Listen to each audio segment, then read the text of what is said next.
Hey there, sleepy wasteland wanderers. Tonight, we're diving into the haunting beauty of the Fallout universe, where broken cities whisper forgotten stories, and every shadow hides a tale of survival. I'll be your guide through these glowing ruins, sharing quiet moments of hope, resilience, and the eerie calm of a world long gone. Welcome, fellow wanderer of the long dark, to the question at the center of everything. The one that lives in every ruined building, and every irradiated river, and every transformed creature moving through the wasteland's long silence. The question written not in any terminal record or any recovered document, but in the specific absence at the heart of all of them. Tonight we trace the full history of the Great War's most haunting mystery, who fired first, whose hands pressed down on which controls on the morning of October the 23rd, 2077, and what the world's sustained inability to answer that question honestly and finally says about the world that ended and the world that rose from its ending. Close your eyes when you are ready. Let the ruins settle gently around you. Nothing needs to be resolved tonight. The America of 2077 was not the America of any historical period that preceded it in any simple or straightforward sense. And the specific character of what it actually was, the specific combination of genuine technological achievement and specific cultural stasis that the franchise's aesthetic has always organized itself around, deserves attention as something more than simply the visual identity of a game series. It was a civilization that had arrived at a genuine and specific kind of strangeness. The strangeness of a society that had achieved significant technological capability in certain domains, while remaining organized around the cultural iconography of a period a full century before its own, producing the specific, uncanny quality that anyone who has spent time in the franchise's world recognizes immediately, and that is more difficult to account for than its visual distinctiveness might initially suggest. The vehicles that moved through pre-war American streets ran on nuclear fusion cells, whose miniaturization represented a genuine engineering achievement of the highest order, and their body designs were the body designs of 1950s American automobile culture, the tail fins, the chrome, the specific, optimistic sweep of forms developed by designers working in a period when the automobile's cultural function was to embody a vision of the future rather than simply to transport people efficiently from one location to another. The robots that performed domestic and commercial labor functions across the pre-war landscape moved through kitchen appliances, whose fundamental design had not meaningfully changed across a century of continued use. The directed energy weapons that equipped the pre-war military were sophisticated well beyond anything the actual mid-20th century had developed or was likely to develop within any plausible historical trajectory,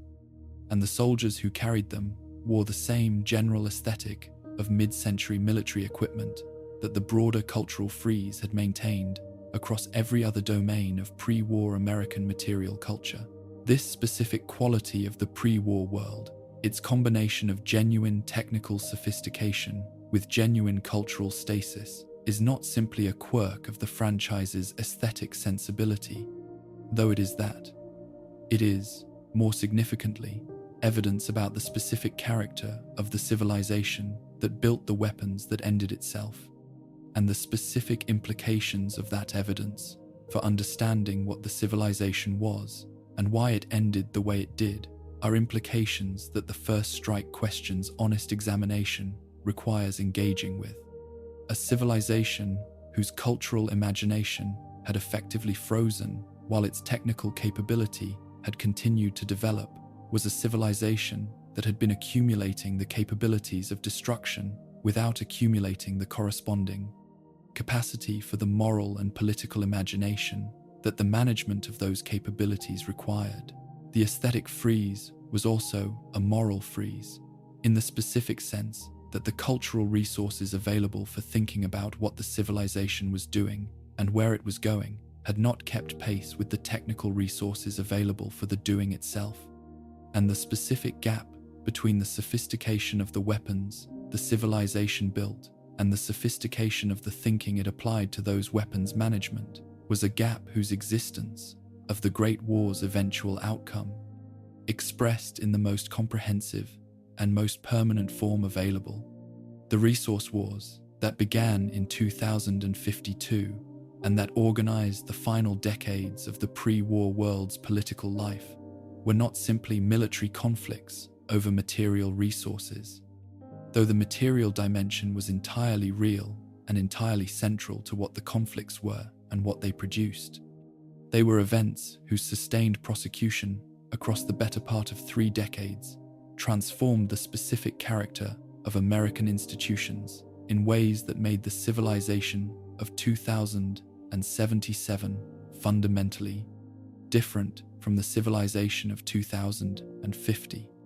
And the specific character of those transformations is essential context for understanding the decisions made in the final hours of the pre-war world and the specific environment within which the first strike question was eventually resolved by whoever resolved it. The Resource War's initial phase, the European Commonwealth's invasion of the Middle East in 2052, organized around the explicit and publicly acknowledged objective of securing access to the last significant global petroleum reserves, established the pattern that the subsequent decades would replicate and intensify. The pattern of treating resource access as an objective whose importance justified the application of military force against the principles and the institutional frameworks that the international community had nominally committed itself to maintaining. The specific effect of this pattern on American institutional character across the 2+ decades between the Resource War's beginning and the Great War's outbreak was not the effect of a single dramatic transformation, but the accumulated effect of a sustained series of smaller transformations, each of which seemed locally justified by the specific pressures the situation created, and whose cumulative direction only became fully visible as a direction when the full distance traveled had been accumulated into something that could be assessed from outside the individual steps. The progressive concentration of governmental authority that the Resource Wars demands had produced the progressive suspension of constitutional constraints whose maintenance was presented as incompatible with the urgency of the resource crisis's management, the progressive militarization of the economy, whose civilian dimensions were organized increasingly around the support of the military competition rather than the welfare of the civilian population, the progressive displacement of the democratic institutional culture by a national security establishment whose specific values and priorities were shaped by the sustained prosecution of a multi-decade resource conflict created an American institutional apparatus by 2077 that was recognizably continuous with the pre-Resource Wars America in its surface forms and its official self-description, while being fundamentally different from it in the specific character of how its most important decisions were actually made and what considerations those decisions were actually organized around. The domestic conditions that ordinary Americans experienced in the final years of the pre-war period are documented across the franchise's accumulated terminal records and environmental storytelling with enough consistency and enough specificity to construct a coherent picture of a society whose official communications and whose popular culture were organized around the maintenance of an optimistic surface that the actual conditions of daily life were making progressively less adequate to the reality it was being asked to conceal. Fuel rationing, whose specific severity and whose specific distribution of costs reflected the specific political economy of a government whose relationships with the corporations managing the remaining energy infrastructure shaped its management of scarcity in ways that were not organized primarily around the welfare of ordinary citizens. Food price inflation, whose trajectory reflected the progressive breakdown of the agricultural and distribution infrastructure that had supported pre-war American nutritional standards, an infrastructure that the combined effects of resource scarcity, environmental degradation, and the progressive reorientation of the economy around military requirements had been undermining across the final decade of the pre-war period. The progressive displacement of economic stability by conditions of material uncertainty that the official cultures maintained optimism was not equipped to acknowledge without undermining the specific function that they maintained. Optimism served for the institutional apparatus responsible for sustaining it. The relationship between the pre-war American government and its own citizens was, by 2077, a relationship organized around a specific and comprehensive management of information and expectation, whose character was not compatible with the democratic accountability that the government's official self-description continued to invoke. The suspension of constitutional protections in regions experiencing resource-related unrest was administered through mechanisms whose legal justifications were technically available within the existing constitutional framework while being incompatible with the spirit of the commitments that framework expressed. The cooperation between the government and the defense industry that produced the Vault program, the construction of 122 underground facilities whose public presentation was as humanitarian protection, infrastructure, and whose actual design was as a comprehensive human experimentation apparatus required for its execution. A level of institutional coordination and shared institutional culture between governmental and corporate actors that was not compatible with the separation of institutional interests that the official account of the government-industry relationship maintained. These were not isolated failures of an otherwise functional democratic system. They were systematic expressions of what the system had become under the sustained pressure of the resource wars decades, and the specific institutional culture they expressed was the culture within which the final decisions of the pre-war period were made.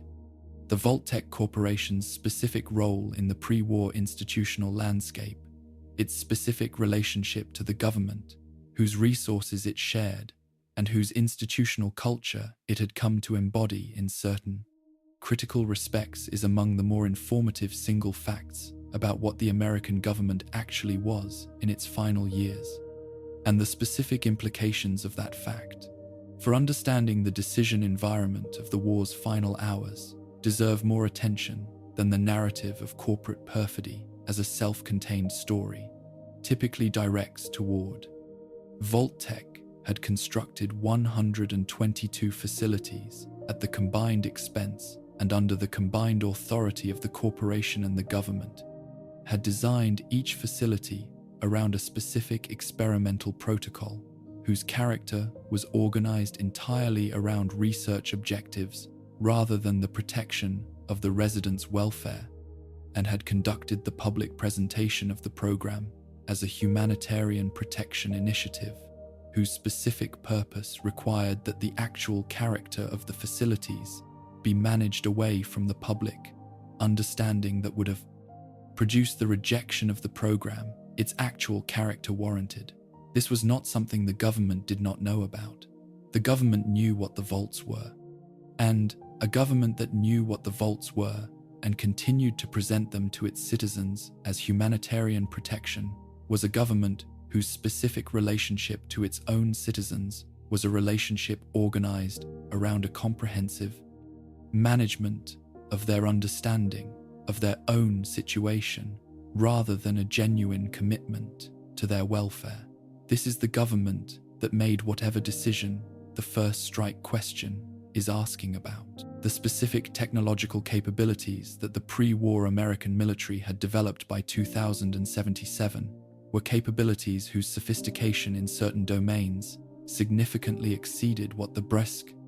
mid-20th century's actual nuclear programs had produced, and understanding what those capabilities actually were is part of understanding what the decision to use them or to respond to their use actually meant for the decision makers involved. The miniaturization of nuclear technology that had produced consumer fusion power had also produced nuclear weapons whose delivery system, sophistication, yield profiles, and targeting precision represented developments beyond the mid-20th century arsenal that are not simply the incremental improvements of continuous technological progress, but qualitative changes in what the weapons could accomplish and what using them would produce. The power armor whose development the Anchorage campaign had driven was a technology that reflected the military's sustained investment in capabilities that could operate in the specific environment that a nuclear exchange was,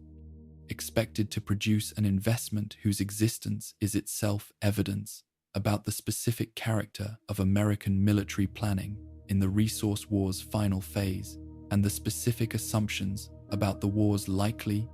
trajectory that the planning embodied. The Enclave's pre-war positioning, the specific actions taken by the most senior and most connected elements of the American governmental and corporate establishment in the period immediately preceding the Great War, is perhaps the most directly informative single category of evidence about what the American institutional apparatus knew and expected about the war's timing and character, and its specific content deserves examination as evidence rather than simply as world-building context. The decisions to evacuate specific personnel to specific locations, to preserve specific resources and specific institutional infrastructure against the specific contingency of the surface world's comprehensive destruction,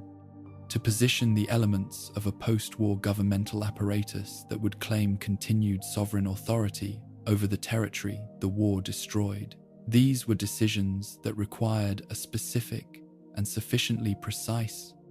understanding of the war's timing to be worth making at the cost they required. The Enclave's pre-war preparations are not compatible with a government that simply understood nuclear war as an eventual possibility whose timing was genuinely unknown. They are compatible with a government whose most senior elements possessed a specific understanding of the war's timing that was sufficiently precise to make specific preparation for a specific timeline rational rather than simply prudent. The specific character of the pre-war American morning of October the 23rd is documented across the franchise's accumulated evidence in the form that makes it most affecting and most informative simultaneously.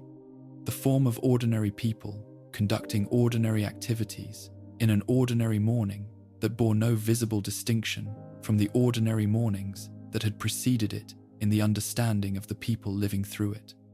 The personal logs and environmental storytelling that the franchise has used to document the civilian experience of the Great War's outbreak are not the records of people who understood themselves to be living through the final hours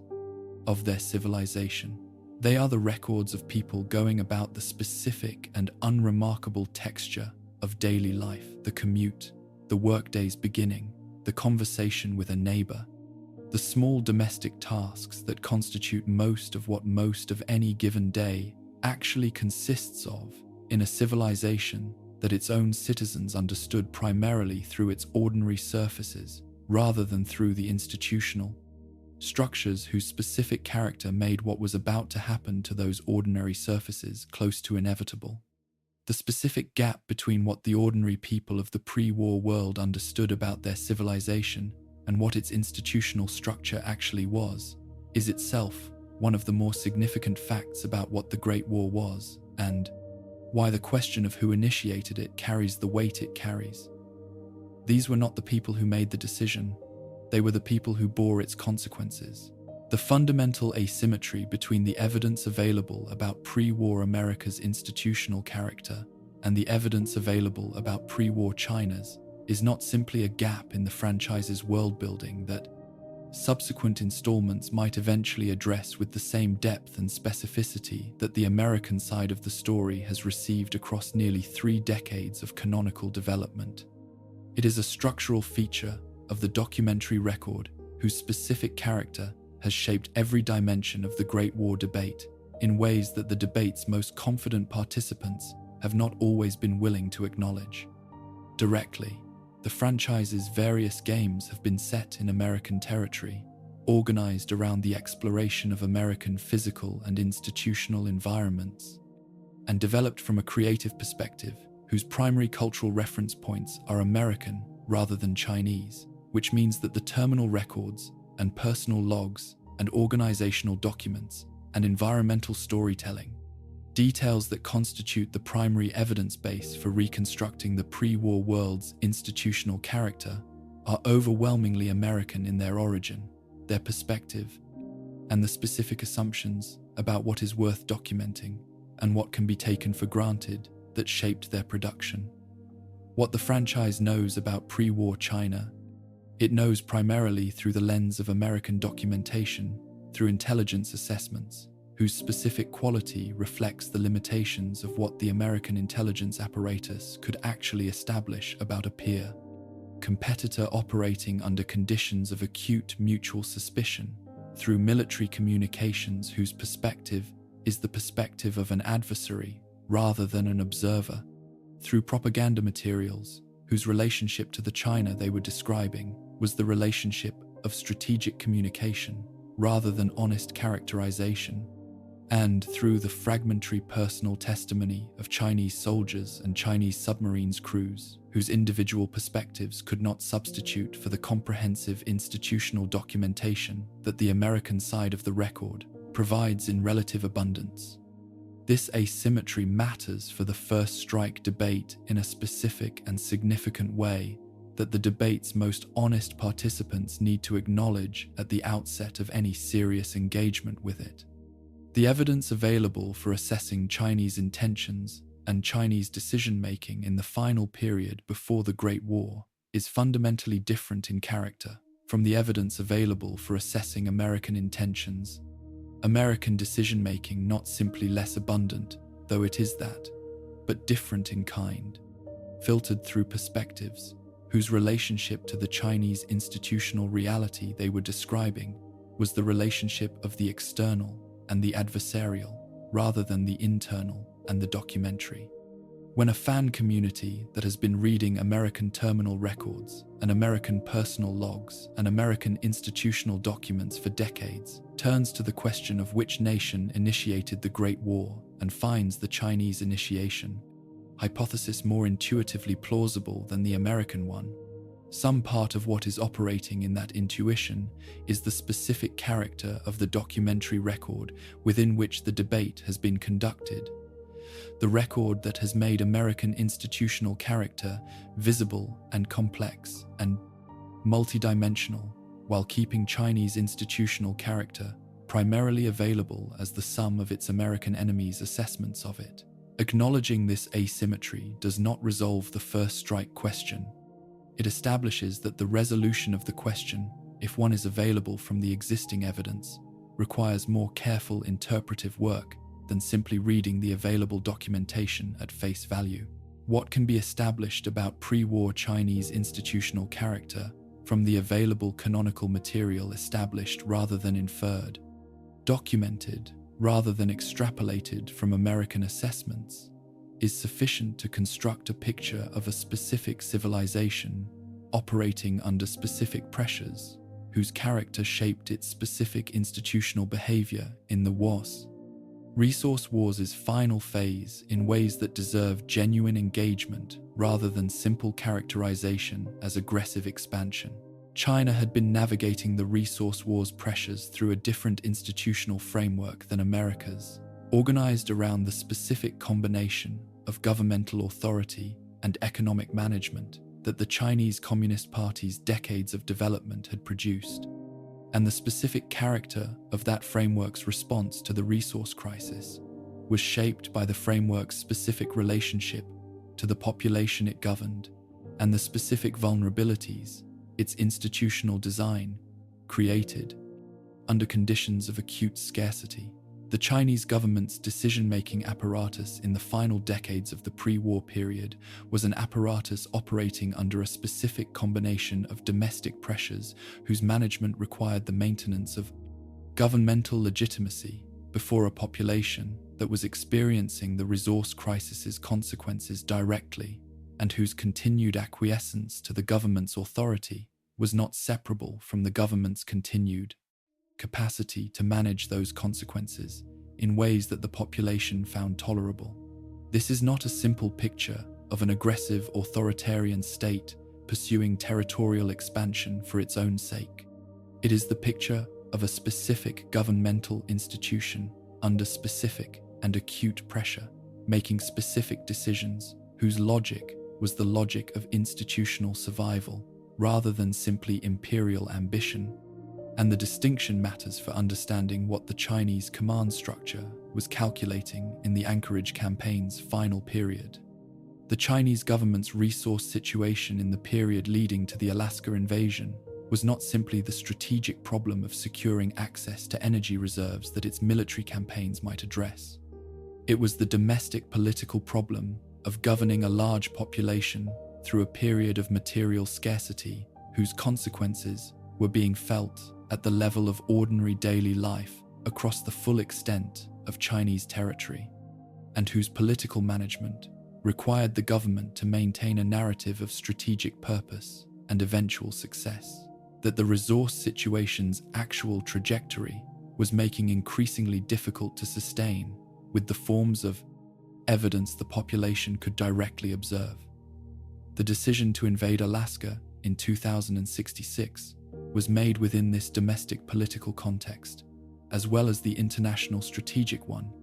and understanding the decision as a response to both contexts simultaneously, rather than simply to the strategic context alone, is necessary for understanding the specific pressures that the Anchorage campaign's trajectory eventually created for the decision-makers responsible for managing both dimensions of what the campaign represented.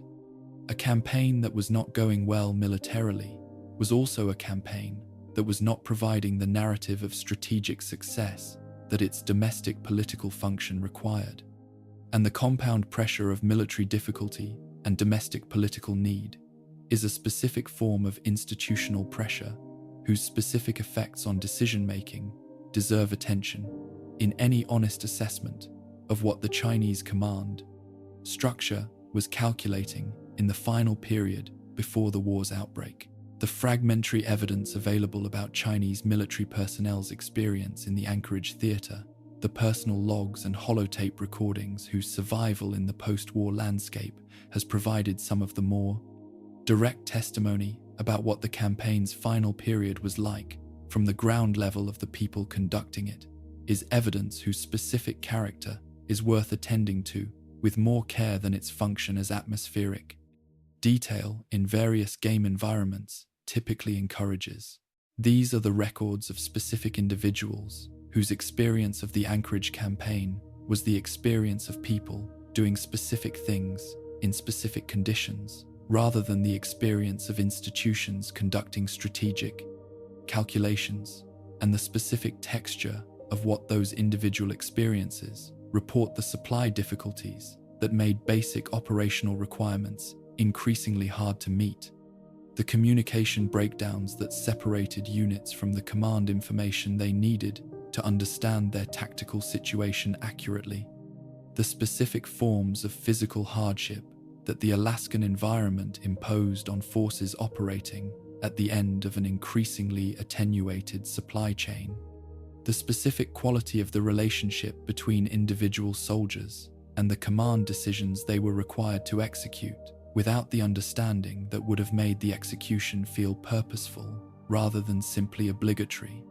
is evidence about what the campaign was at the human level that the strategic assessments alone cannot provide. The Chinese soldiers, whose logs have been recovered and read across the franchise's various games, are not the representatives of a monolithic institutional will whose specific character can be read off from their individual testimony. Without the interpretive gap that separates individual experience from institutional decision, they are people, specific and various, whose engagement with the campaign and with the command structure directing it reflected their own specific characters and their own specific situations, rather than the institutional perspective that shapes the strategic documents. What their testimony provides is not direct evidence about command-level decisions, but evidence about the conditions within which those decisions were being implemented at the ground level conditions whose specific character shaped both what the campaign could accomplish militarily and what its domestic political narrative could sustain,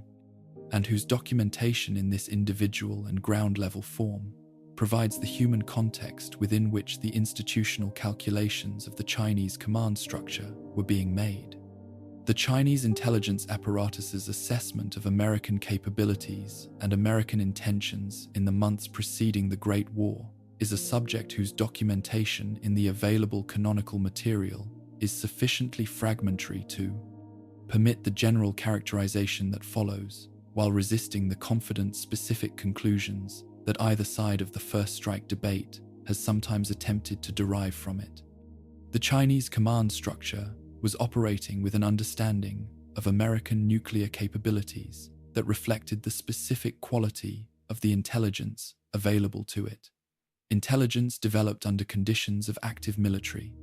conflict with the nation being assessed, shaped by the specific limitations of what the available collection methods could establish about a peer competitor's most sensitive programs, and filtered through the analytical frameworks of an intelligence apparatus whose specific institutional biases reflected the Chinese government's own strategic assumptions and institutional culture.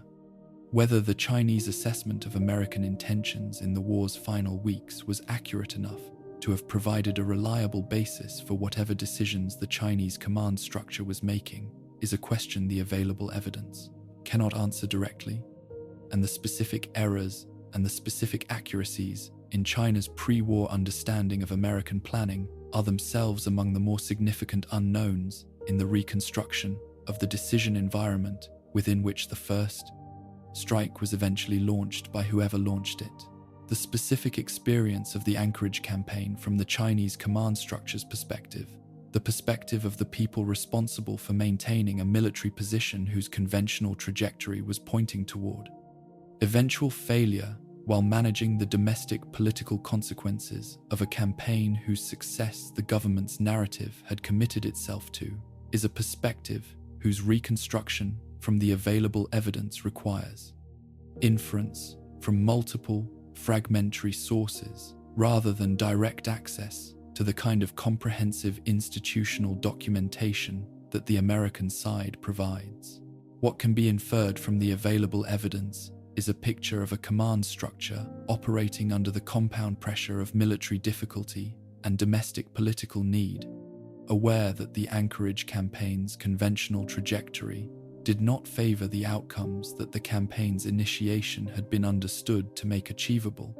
and confronting the specific set of strategic options that this awareness created in the war's final period. The nuclear option was one of those strategic options. Whether the compound pressure of the campaign's trajectory and the domestic political consequences of its failure was sufficient to make the nuclear option the option that the Chinese command structure actually chose is the central question of the Chinese initiation hypothesis, and the available evidence establishes the pressure without establishing the choice. The Anchorage front line was the single most consequential military engagement in the history of the pre-war world's final decade, and its significance derived not simply from its scale or its duration or the specific military capabilities that its prosecution had driven the development of, but from its specific strategic function as the most direct and most acute expression of the resource competition that the resource wars had organized across the preceding 2 decades. Understanding the campaign requires understanding what it was actually about, not the surface level of territorial dispute over Alaskan sovereignty, though that surface dimension was real and organizationally significant for both sides, but the deeper level of what the territory represented and what controlling it was understood to mean for the respective institutional viabilities of the nations prosecuting the conflict over it. The Trans-Alaska Pipeline System, whose control the campaign was fundamentally about, represented by 2066, one of the last significant accessible petroleum reserves in North American territory, at a moment when petroleum's global exhaustion as a widely accessible resource had already produced the resource war's initial phase, and when the American economy's continued operation at anything approaching its pre-resource wars level of function was organized around the energy infrastructure that the pipeline system represented. This is the level at which the strategic significance of the Anchorage Theater needs to be understood not as one resource among several that might alternatively be secured, but as the specific resource whose control in the specific form the pipeline represented was understood by the American institutional apparatus to be effectively irreplaceable under the conditions that the resource crisis had produced. The decision to commit American military forces to the defense of Alaskan territory against Chinese occupation was not the decision of a government responding to abstract strategic principle about territorial sovereignty or national interest in the conventional sense. It was the decision of an institution that understood at the most concrete and most immediate level that the pipeline's loss to Chinese control would have specific and severe consequences for the American economy and the American government's capacity to maintain the specific forms of domestic stability that its continued authority depended upon. The campaign was, from the American perspective, a fight for the continued function of the civilization it was defending, and the specific desperation that this understanding produced in the American institutional apparatus shaped the specific character of the military commitment it was willing to sustain across a decade of costly conflict. The Operation Anchorage, downloadable contents presentation of the campaign's climactic American recapture operation as a military simulation, a training program whose specific parameters the available technology had, preserved in functional form across 2 centuries of post-war existence, provides a form of access to the campaign's military character that is distinctive among the franchise's various forms of historical documentation, and the specific character of what this form of access provides and does not provide deserves honest examination alongside the evidence it contains. The simulation was designed as a training tool rather than as a historical record, which means its specific parameters, the selection of what to include and what to exclude, the compression and dramatization of events whose actual military complexity exceeded what a training simulation could fully represent. The organization of the experience around American operational perspective and American strategic objectives reflect the specific purposes of a training program, rather than the purposes of comprehensive historical documentation.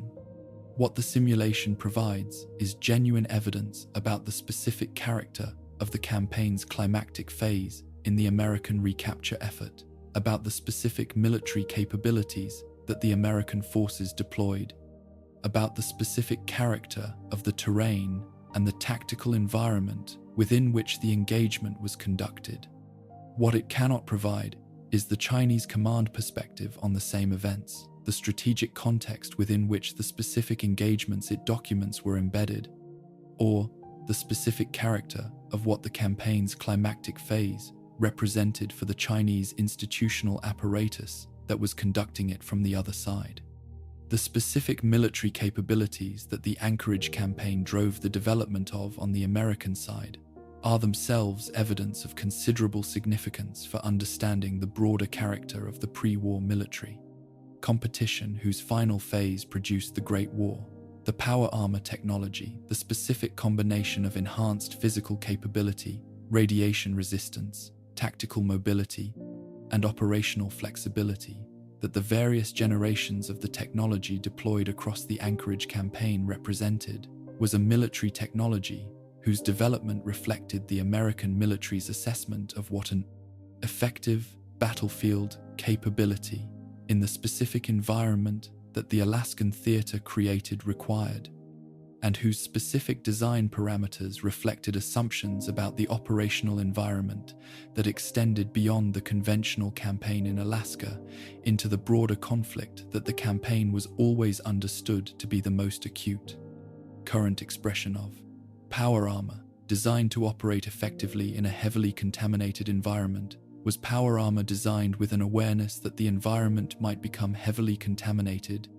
and the specific technical requirements that this awareness shaped are themselves evidence about what the American military planning apparatus understood the conflict's likely trajectory to include. The Chinese military's response to American technological development in the Anchorage Theater is documented in the available canonical material, primarily through its effects rather than through direct documentation of the Chinese development programs, whose specific character would provide the most direct evidence. What the effects reveal is a Chinese military that was attempting to maintain operational effectiveness in the face of an American technological edge whose specific character, the available evidence suggests, was recognized as significant by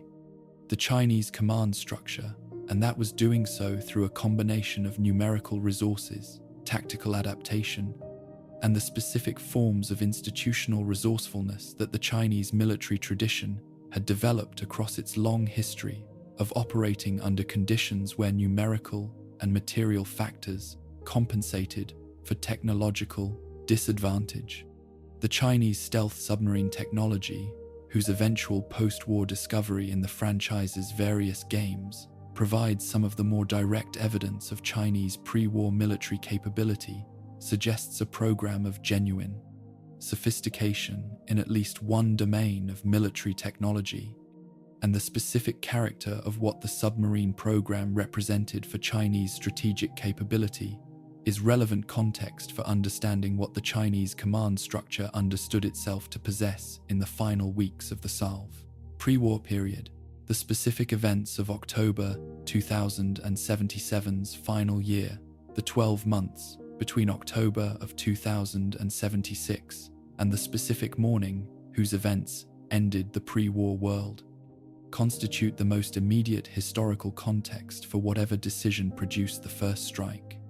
and their reconstruction from the available canonical material requires the kind of sustained attention to the fragmentary evidence that the individual game environments and their accumulated documentation provide, rather than the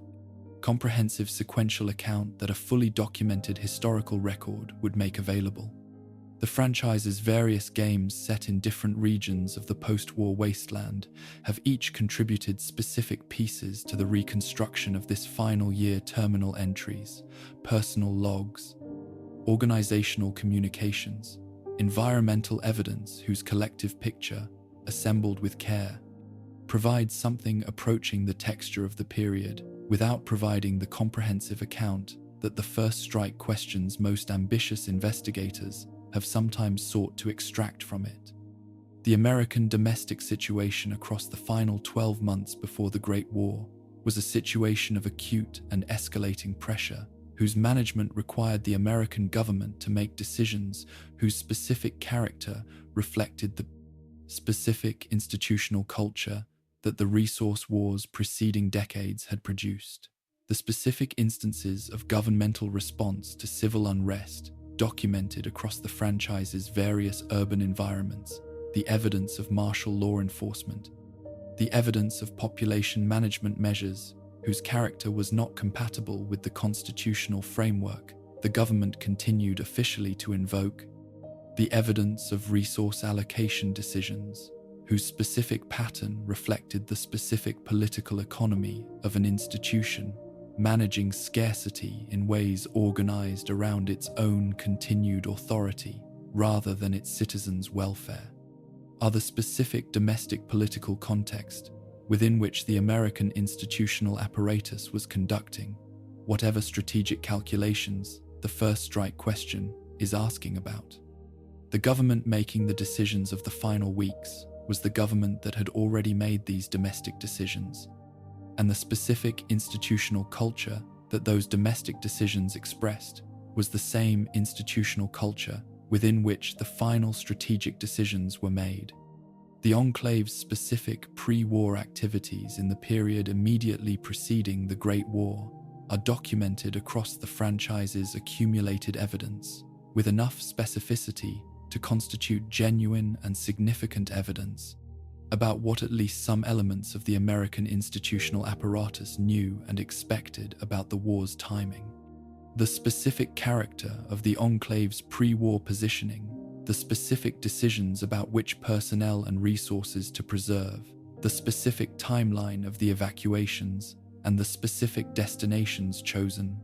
the specific nature of what was being prepared for and what was being accepted as lost, reflects an institutional assessment of the war's probability and timing that was specific enough to organize specific preparatory actions, rather than simply general enough to justify general contingency planning.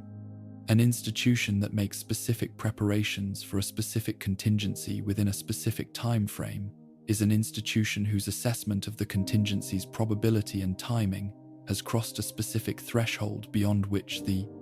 specific cost of the preparations is justified by the specific probability of the outcome being prepared for. The enclave's pre-war positioning crossed that threshold, and the specific character of what that crossing implies. For understanding what the most senior and most connected elements of the American institutional apparatus knew about the war's timing is itself one of the more directly significant pieces of evidence available for the first strike debate. The Chinese diplomatic activity in the months immediately preceding the Great War, the specific character of the official communications, and the specific pattern of the diplomatic engagements that Chinese governmental actors conducted in the period between the final year's beginning and the October morning, whose events ended the need for further diplomacy, is documented in the available canonical material in forms whose specific character requires careful interpretation rather than straightforward reading. What the available evidence establishes about Chinese diplomatic activity in this period is sufficient to characterize the general picture without supporting the confident specific conclusions that the debate's most aggressive participants have sometimes attempted to derive from it. The Chinese government was conducting the activities of a government operating in a period of acute strategic uncertainty, communicating through the available channels while those channels remained open, positioning its stated positions in relation to the developing situation, maintaining the forms of diplomatic engagement while managing the specific tensions that the developing situation created between the continued value of diplomatic channels and the specific strategic calculations that were being conducted. Alongside the diplomatic activity, the specific role of secondary actors in the final year's developing crisis is a dimension of the causal background that the available canonical material addresses only in passing rather than developing with the specificity that would allow confident characterization. The European Commonwealth, whose resource wars invasion had established the pattern of treating resource access as justifying direct military conflict, had by 2077 effectively dissolved under the combined pressures of the resource crisis and the military conflicts it had generated.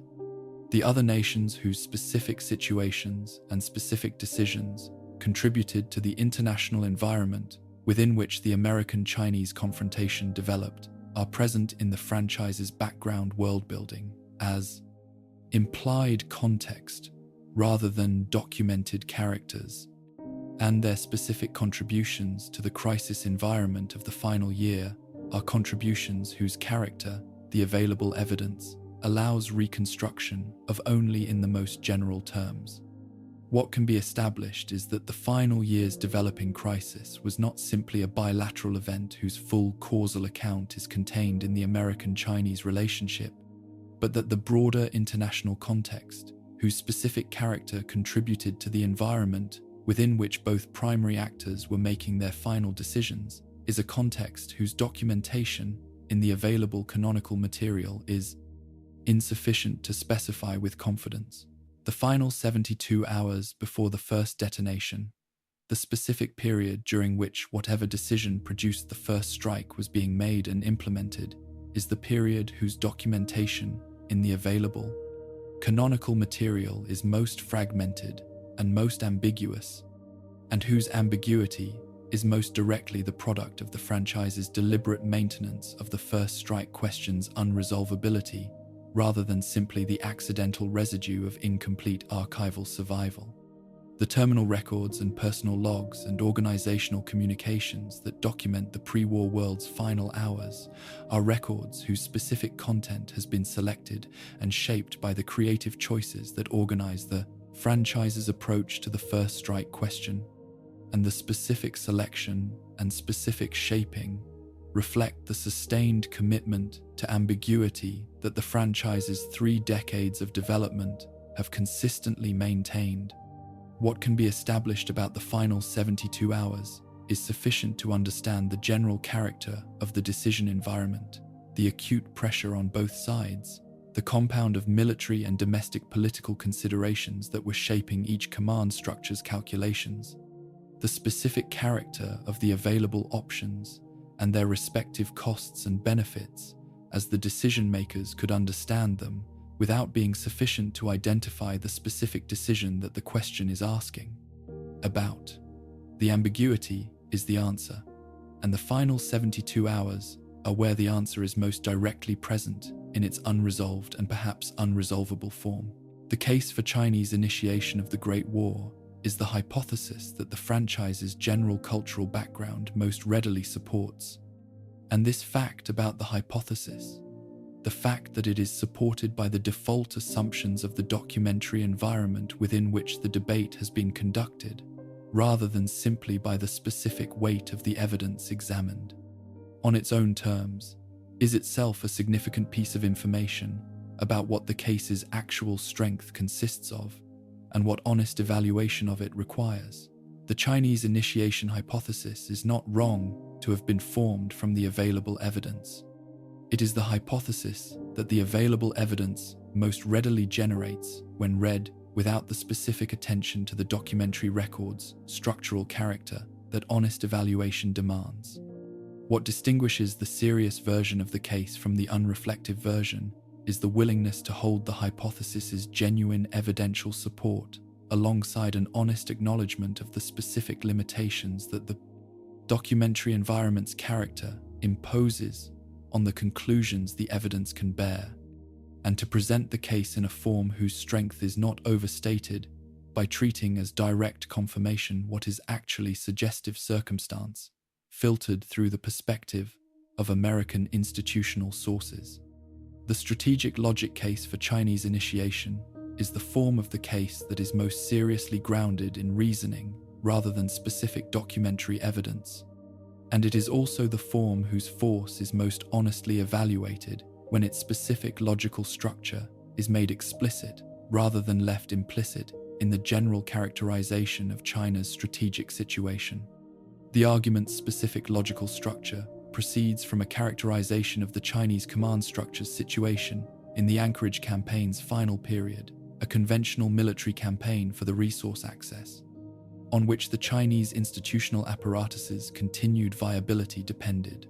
whose trajectory was pointing toward eventual failure, conducted at the end of a supply chain whose maintenance was becoming increasingly difficult,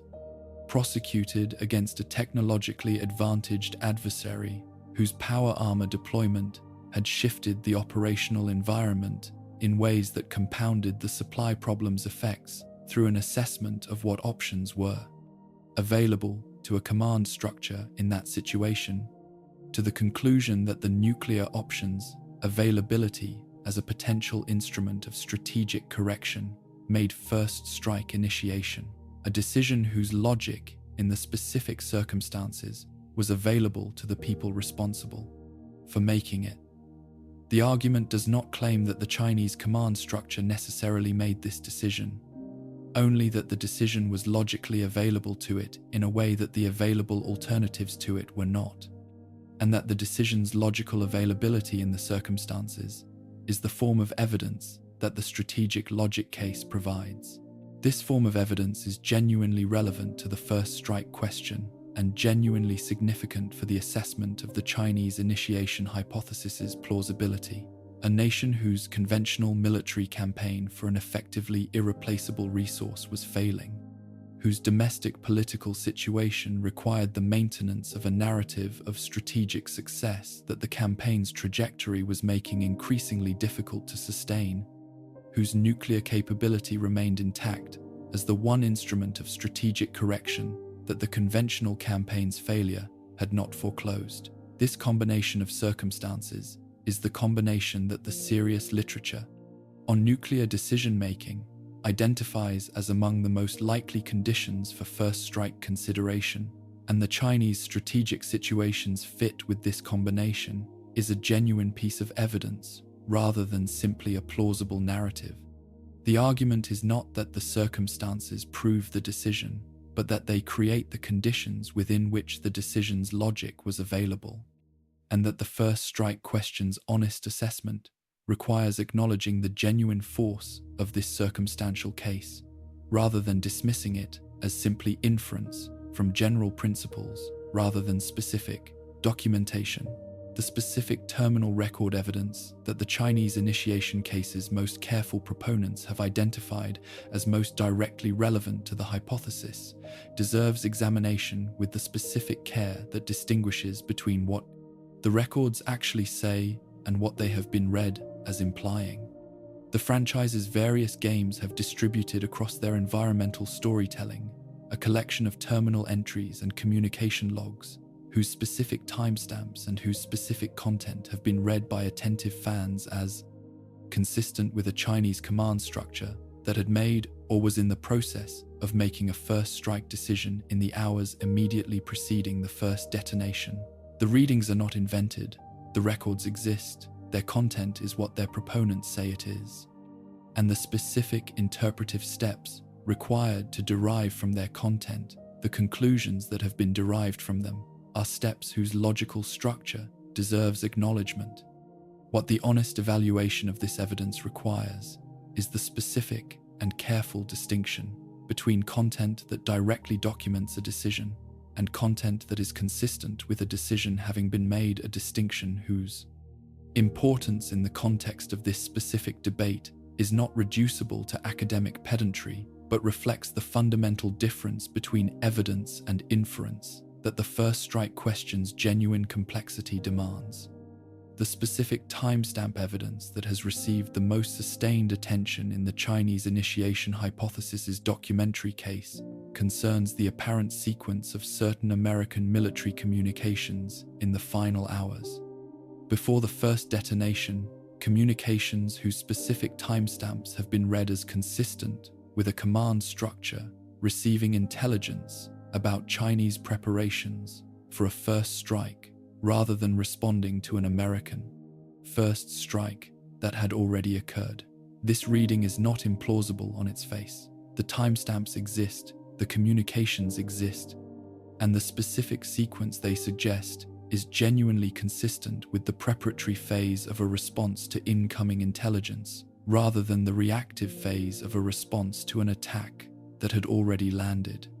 What makes the reading something less than direct confirmation is the specific interpretive gap between a communication sequence that is consistent with intelligence about Chinese preparations and a communication sequence that proves such.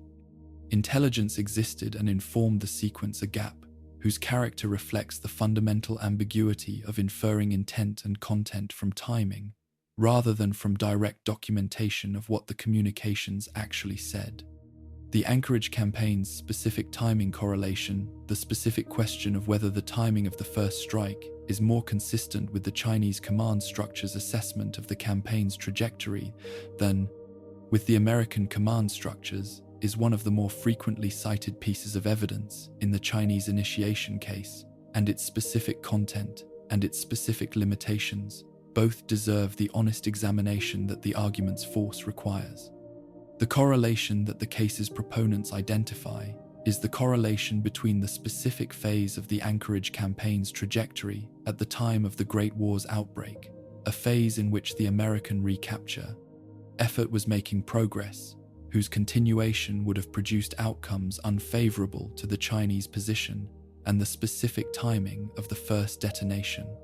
The argument is that this correlation is more consistent with a Chinese command structure initiating the exchange before the conventional campaign's trajectory reached its unfavorable conclusion than with an American command structure. Initiating the exchange at a moment when the conventional campaign was producing favorable results.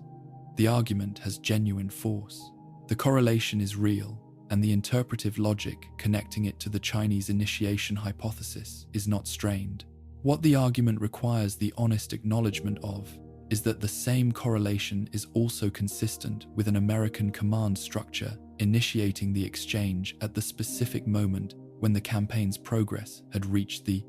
point that made the nuclear option's costs most acceptable in relation to the alternatives. A reading whose consistency with the same correlation is sufficient to prevent the correlation from bearing the conclusive weight that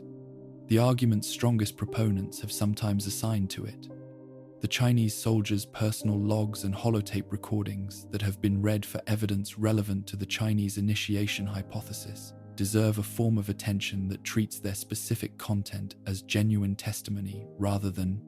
simply as atmospheric background for the game environments in which they appear, and as testimony whose specific limitations as evidence about command-level decisions are as important to acknowledge as its genuine relevance. The specific logs that the Chinese initiation case's proponents have cited as most directly relevant to the hypothesis are logs whose content is consistent with soldiers whose awareness of a command decision to initiate nuclear exchange would produce the specific quality of communication that the logs display, the specific combination of awareness that something significant was about to occur, specific references to orders whose character the logs do not fully specify, specific expressions of the particular psychological state of people who understand that they are involved in something whose scale and permanence exceeds ordinary military action. These readings are not invented from nothing. The logs say things that are consistent with the readings the hypothesis has proposed. What prevents the consistency from constituting direct confirmation is the fundamental interpretive gap between content that could reflect awareness of an impending first strike and content that only reflects that awareness and nothing else, a gap that the log's content does not close with the specificity that direct confirmation would require. The invasion of Alaska's specific relevance as evidence for the Chinese initiation hypothesis is an argument whose logic requires careful examination to assess its genuine force. The argument is that China's demonstrated willingness to cross the threshold of direct, conventional military engagement against a nuclear-armed peer competitor provides relevant evidence about the Chinese government's specific relationship to the threshold of escalation risk, and that this relationship's documented character makes nuclear first strike a more available decision for the Chinese command structure than a government without this demonstrated relationship to escalation risk would find it. The argument's genuine force derives from its grounding in something real. The invasion of Alaska was a genuine escalation of a significant order, and a government that made that escalation has demonstrated something about its institutional relationship to the calculation of escalation risk that is genuinely relevant to the assessment of what further escalations the same government's institutional culture made available as decisions. What limits the argument's force is the specific logical gap between demonstrating a willingness to escalate to one level and proving a willingness to escalate to a qualitatively different level. The gap between the decision to cross into direct conventional military conflict with a nuclear-armed nation and the decision to initiate nuclear exchange with that nation, which are decisions whose magnitude and whose irreversibility differ in ways that the specific argument structure does not fully account for. The honest assessment of the Chinese initiation case's overall strength is an assessment that acknowledges both the genuine force of the evidence and argument that the case provides, and the specific limitations that the documentary environment's character imposes on the conclusions the evidence can bear. The case is serious. The strategic logic is real, and the specific form of the strategic pressure the Chinese command structure faced in the Anchorage campaign's final period is a genuine contribution to understanding the first strike question's causal context. The specific pieces of documentary evidence that the case has identified are real records whose content is genuinely consistent with the hypothesis's conclusions. The timing correlation is a genuine correlation whose character is informative about the first strike question's evidential landscape, and the case's overall force, the cumulative weight of these various forms of evidence and argument, assessed honestly and charitably, is sufficient to make the Chinese initiation hypothesis a genuinely serious hypothesis that the honest assessment of the first strike question cannot simply dismiss. What the honest assessment cannot do is treat the case's collective strength as establishing the hypothesis's truth,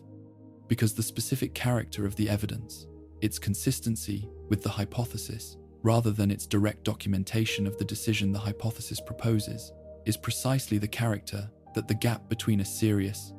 hypothesis and an established conclusion consists of. The American initiation case requires a form of initial acknowledgement that the debate's most committed participants, on both sides, have often not been willing to extend to it, the acknowledgement that reading the franchise's accumulated documentary record for evidence about American first strike preparation requires reading the same record that the Chinese initiation case reads,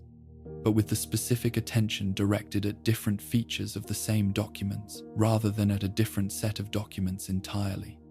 The evidence base for the American initiation case is not a separate archive of American confessions and American planning documents that the Chinese case's proponents have overlooked. It is the same evidence that the Chinese case reads, attended to from the specific perspective that asks not what the documents tell us about Chinese behavior, but what they tell us about American institutional character and American decision-making in the final period before the war's outbreak. The American initiation case is in this sense a reading of the same record from a different hermeneutic position, and the specific things that reading reveals about the documentary evidence are genuinely different from what the Chinese initiation case's reading reveals without being derived from different sources.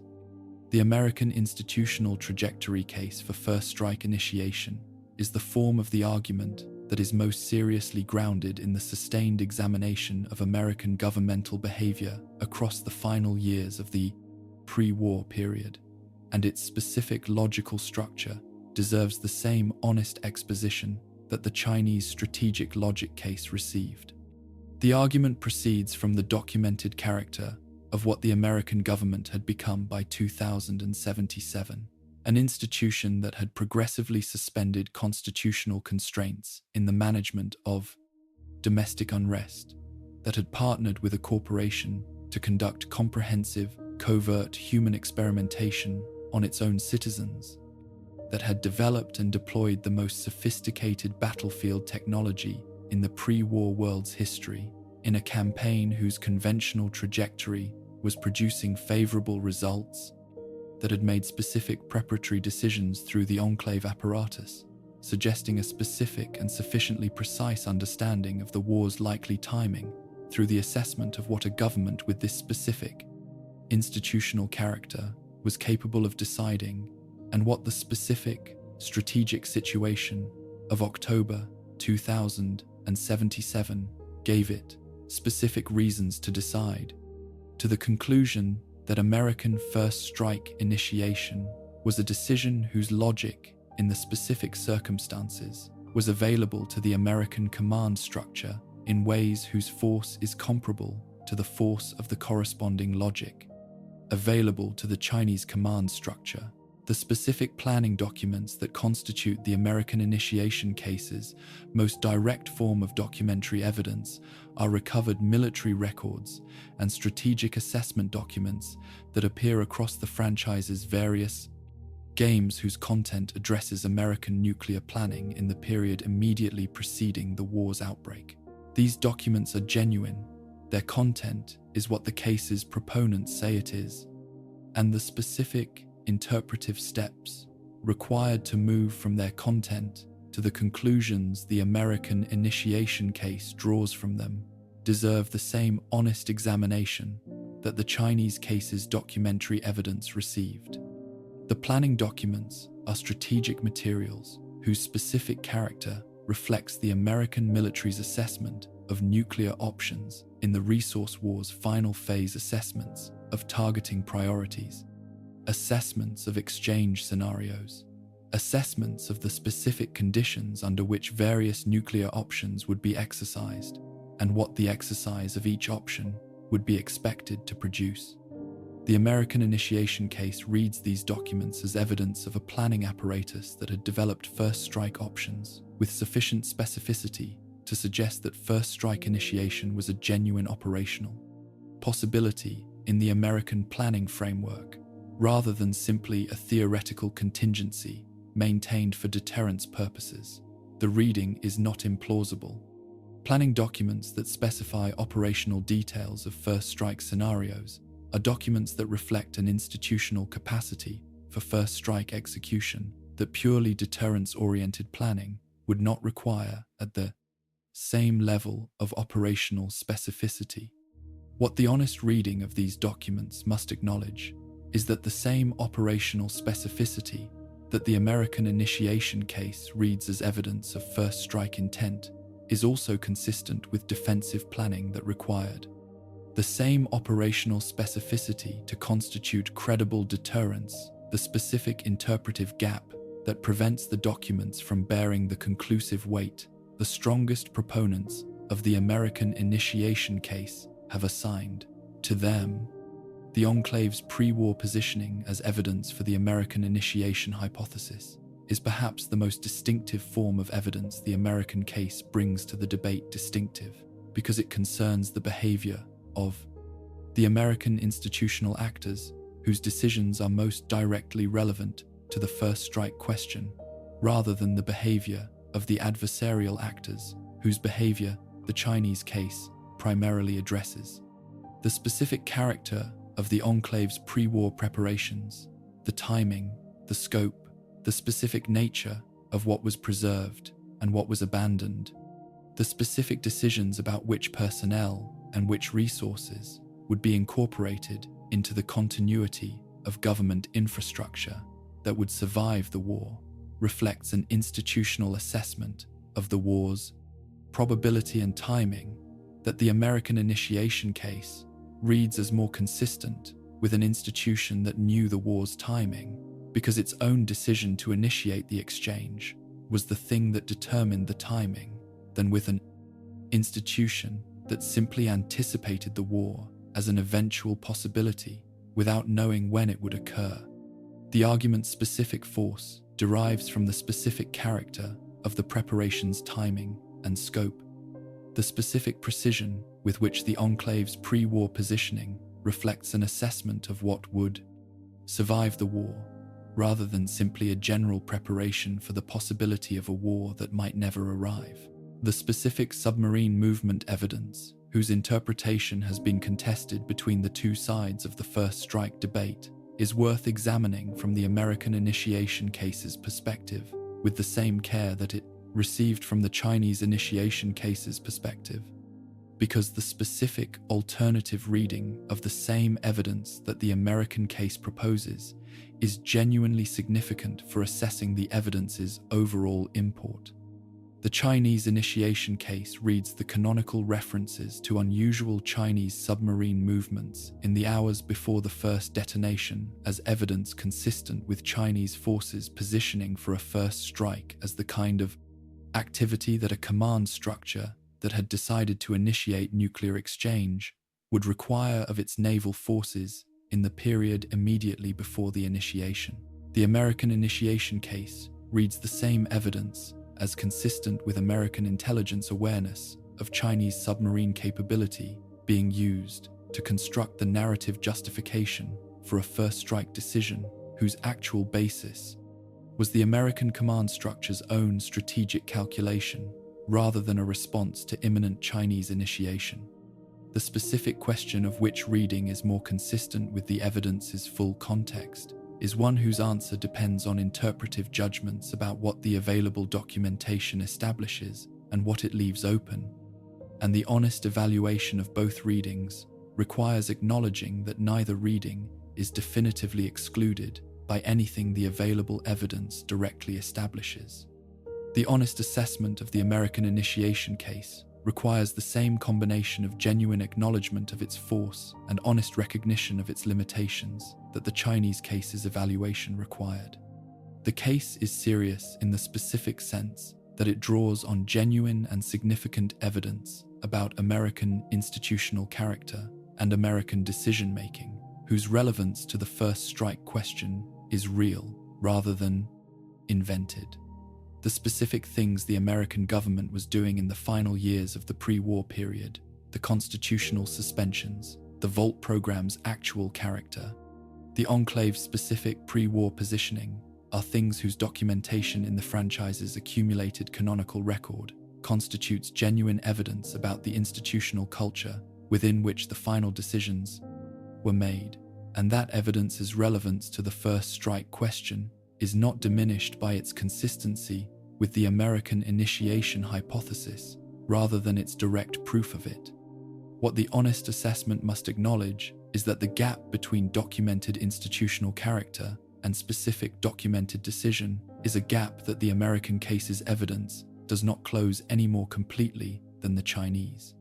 case's evidence closes it, and that the American initiation hypothesis remains, like the Chinese hypothesis, a seriously supported possibility whose honest characterization is as a serious hypothesis rather than an established conclusion.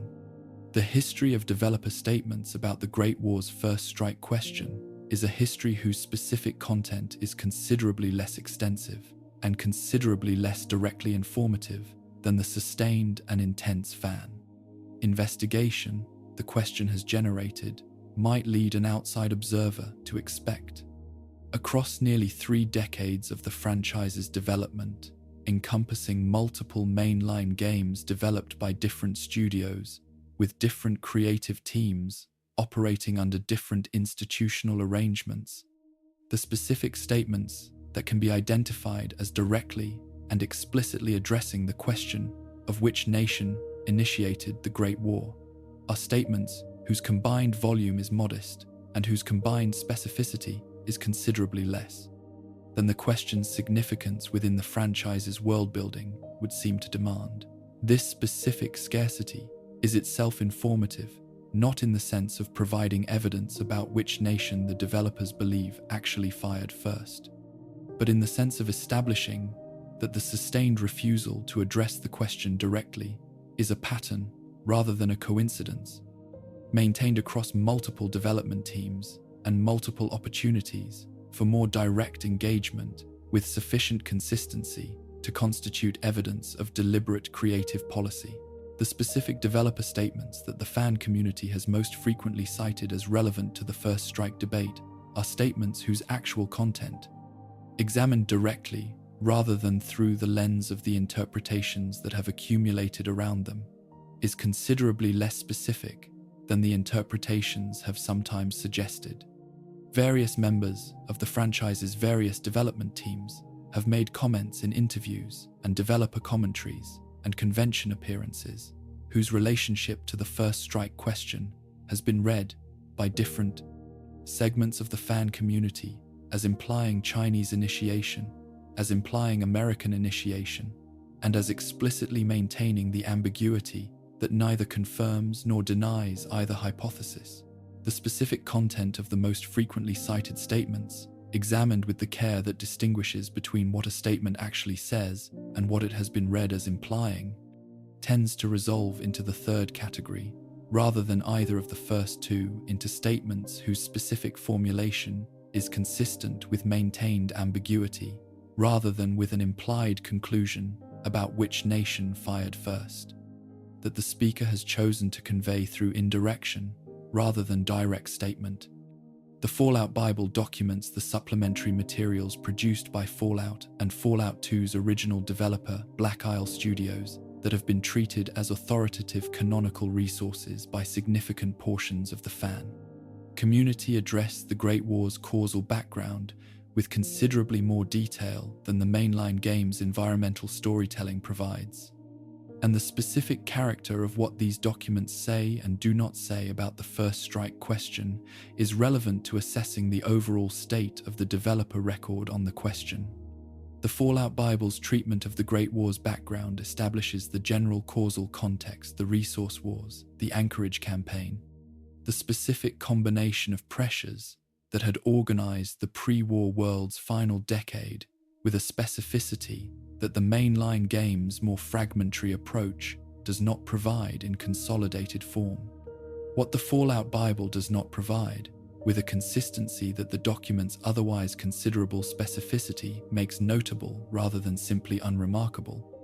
is a direct statement of which nation initiated the nuclear exchange whose outbreak the documents otherwise describe in significant detail. The specific absence of a direct statement about the first strike in documents that are otherwise willing to be direct about the pre-war world's institutional character is itself the most significant thing the Fallout Bible contributes to the assessment of the developer record on the question, the evidence of a sustained decision to maintain the question's unresolved character, even in contexts whose general willingness to be specific about the question pre-war world would have made a direct statement entirely appropriate. The consistency of the maintained ambiguity across development teams and across the institutional arrangements that have governed the franchise's development across its full history is perhaps the most significant single fact about the developer record on the first strike question, and its significance deserves more direct acknowledgement than the debate's most confident participants have typically provided it. The franchise has been developed across its history by Black Isle Studios, by Bethesda Game Studios, by Obsidian Entertainment, and by Bethesda's in-house development apparatus, with meaningful creative contributions from various other developers across the franchise's expanded development history. These are different institutions with different creative cultures, different creative leadership, and different relationships to the franchise's canonical history. The specific question of who initiated the Great War is a question that each of these development teams has had ample opportunity to address directly in mainline game narratives, in supplementary materials, in developer communications, and that none of them has addressed directly in the sense of providing the definitive statement that the fan community's most persistent investigators have been seeking.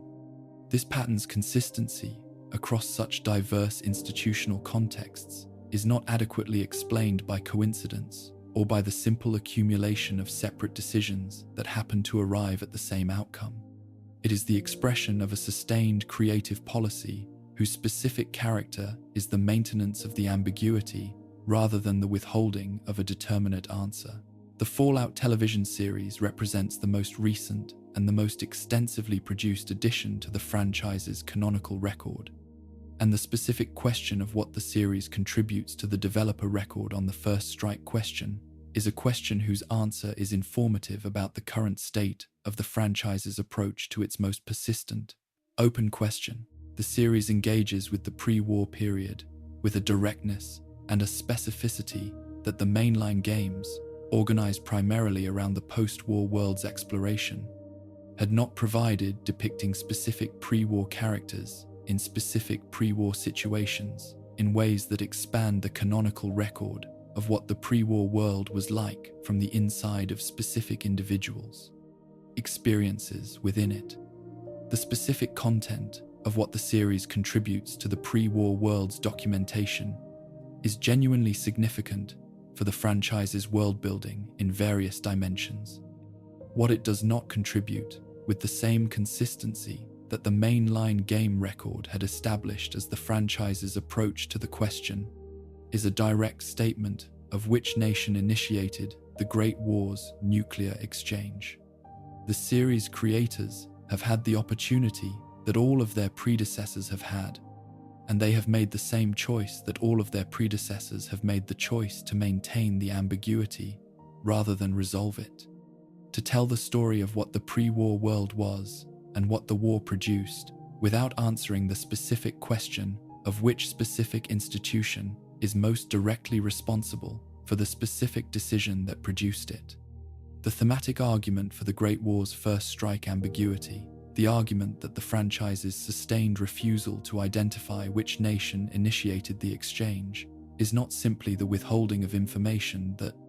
exists somewhere in the developer's private consensus, but the expression of a specific and coherent position about the nature of civilizational catastrophe and the specific character of the moral accounting that catastrophes of this scale demand from the people attempting to understand them, is an argument whose full force requires the kind of sustained and careful examination that the preceding section's evidence review has prepared this account to provide. The argument is not simply that ambiguity is aesthetically interesting or narratively sustainable across multiple installments, though both of these things are true, and both contribute to the franchise's creative choices about the question's maintenance. It is a deeper and more philosophically significant argument about what the honest engagement with a catastrophe of the Great War's specific character actually requires of the people who take the engagement seriously, and about what the false comfort of singular blame provides, and at what cost it provides it. The specific thematic position that the franchise's maintained ambiguity expresses is a position about the causal structure of civilizational catastrophe, about how events of the Great War's scale and comprehensiveness are actually produced, and what the adequate account of their production requires in terms of the moral and institutional framework brought to their examination. The pre-war world that the Great War ended was not a world that had been proceeding normally and had been interrupted by a single bad actor's single, decisive, bad decision in a context that otherwise pointed toward a different outcome. It was a world whose trajectory, across the final decades before the war's outbreak, had been shaped by the systematic operation of an entire international system,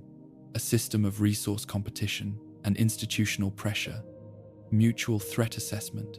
and the specific incentive structures that the combination of these elements generated for every actor within it, whose accumulated momentum had made some version of catastrophic escalation overwhelmingly likely well before any specific decision-maker sat down at any specific set of controls to make the specific decision the first strike question is asking about. The war was not caused by whoever pressed the button first.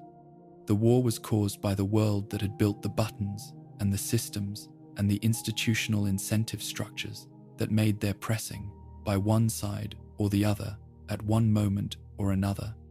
a decision whose logic was sufficiently available to sufficiently pressured actors to make the eventual pressing close to inevitable. The first strike question asks who pressed first, and the answer to that question, even if it were available, would account for a smaller portion of the causal structure of the Great War than the question's persistent prominence in the debate suggests. This is the specific argument that the franchise's maintained ambiguity makes by refusing to answer the first strike question. The argument that the question itself, in its specific form, is a question that misrepresents the actual causal structure of the event it is asking about.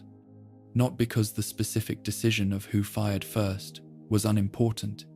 in the absolute sense of having no consequences. It was enormously important, in the sense that it determined the specific sequence of events that followed, and that, in some scenarios, a different initiating decision might have produced a different subsequent sequence. But because the framing of the question, whose answer is the key to understanding the Great War and who bears responsibility for it, is a framing that implies a causal structure organized around a single decisive action in a context that otherwise pointed toward a different outcome, and the actual causal structure of the Great War was not organized around such an action in such a context. Both the American and the Chinese institutional apparatuses had been building toward the conditions that made nuclear exchange thinkable across the decades that preceded the final morning. Both had made decisions about resource competition, about institutional authority, about the management of their respective populations, about the development and deployment of specific military capabilities whose cumulative effect was the world of October the 23rd, 2077. A world whose specific character made the first strike, not the act of a single, uniquely culpable actor, but the final expression of a trajectory that the entire system had been on for a generation. The franchise's refusal to assign singular blame is the refusal to pretend that this trajectory had a single author whose identification would constitute the honest accounting for its outcome. The specific way in which the singular blame framework misrepresents the Great War's causal structure is worth examining directly, because the misrepresentation it produces is not simply an intellectual error, but a moral one, a specific form of false comfort that the singular blame narrative provides at the cost of the genuine accountability that honest engagement with the catastrophe's actual causal structure would require. When the fan community asks which nation fired first and treats the identification of that nation as the key to understanding who is responsible for the Great War, the implicit framework is a framework organized around the concept of proximate causation. The specific cause most immediately connected to the outcome, the specific actor whose specific action was the last link in the causal chain. This framework has genuine validity for the assessment of events whose causal structure is organized around proximate causation in the relevant sense. Events where the outcome's occurrence genuinely depended on the specific action of the proximate cause, in a context where the alternative of the action's non-occurrence was genuinely available and genuinely likely. The Great War's causal structure was not organized in this way. The proximate cause, whoever gave the order for the first launch, was operating within a context that had been organized by decades of prior decisions across both nations. Decisions that had produced a world in which the first launch's occurrence was not simply the product of one individual's or one institution's choice, but of the accumulated choices of an entire system of actors whose combined operation had generated the conditions that made the first launch's occurrence overwhelmingly likely, regardless of which specific actor was technically the last to act. The specific parallel to genuine historical understanding of nuclear crisis dynamics, the ways in which the Great War's first strike ambiguity resonates with what careful historical examination of actual nuclear crises has revealed about how such crises work, and how close the actual nuclear-armed world has come to outcomes whose specific initiation would have been similarly difficult to assign to a single responsible party, is worth drawing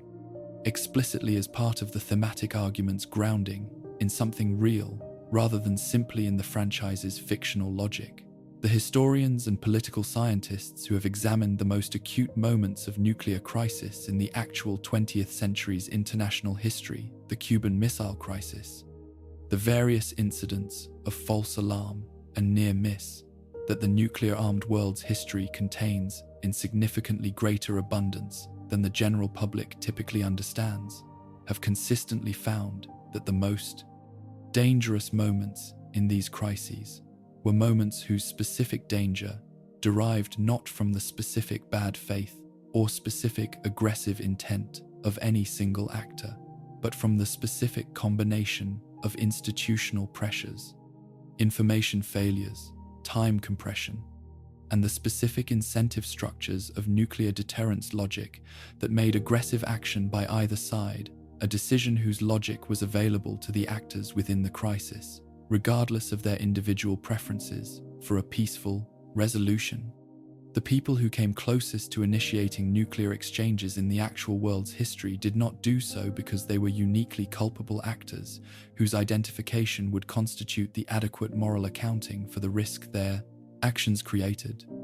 They did so because they were institutional actors operating within systems whose specific character made the most dangerous options available as decisions whose logic was compelling to the people who faced them.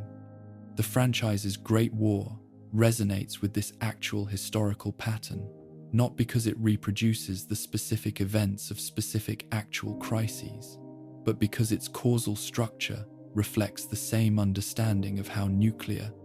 catastrophe actually works that the careful examination of actual nuclear crisis has produced. What the thematic argument's full force implies for how the first strike question should be held, what the appropriate relationship to the question is for someone who has understood the argument's specific content,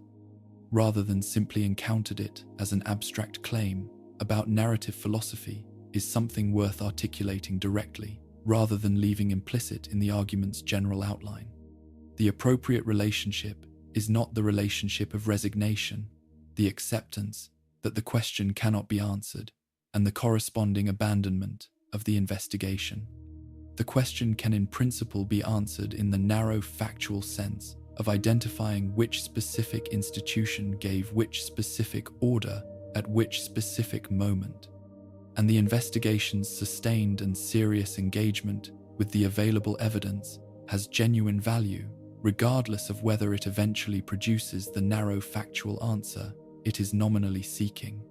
The appropriate relationship is rather the relationship of understanding that the narrow factual answer, if it were available,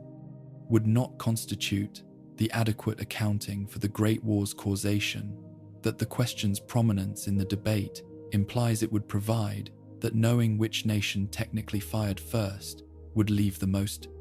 important questions about why the war happened and who bears responsibility for it as open as they currently are,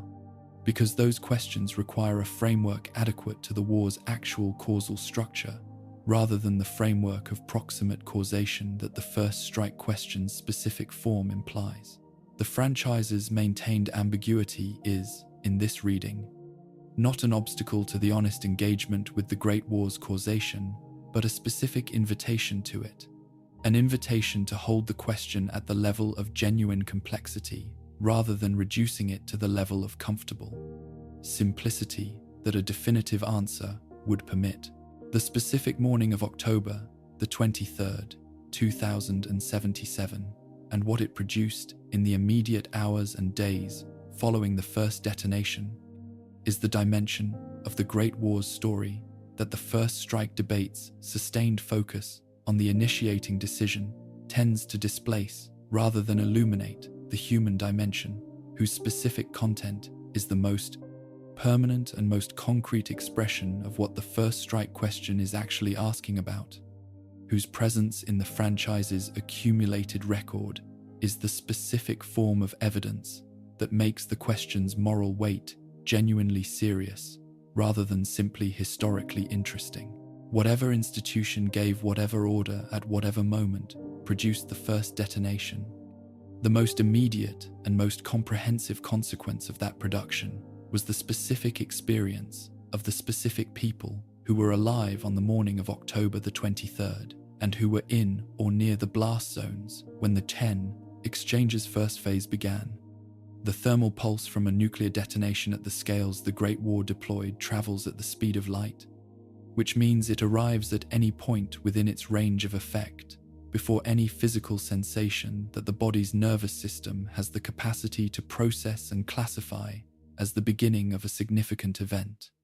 The people who were facing the direction of the initial detonations, and who were not shielded by sufficient terrain or structural mass, would have had no experience of the war's beginning before the war's most immediate consequences had already been visited upon them.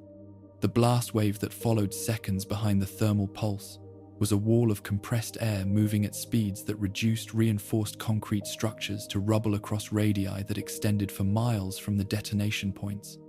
that overturned vehicles and stripped trees of their bark and leaves, and broke windows in buildings far enough from the detonation points to have survived the structural effects of the blast wave itself. The fires that the thermal pulse ignited, and that the blast wave's disruption of existing fire suppression infrastructure made uncontrollable, burned for days across the landscapes of the cities that had absorbed the strikes,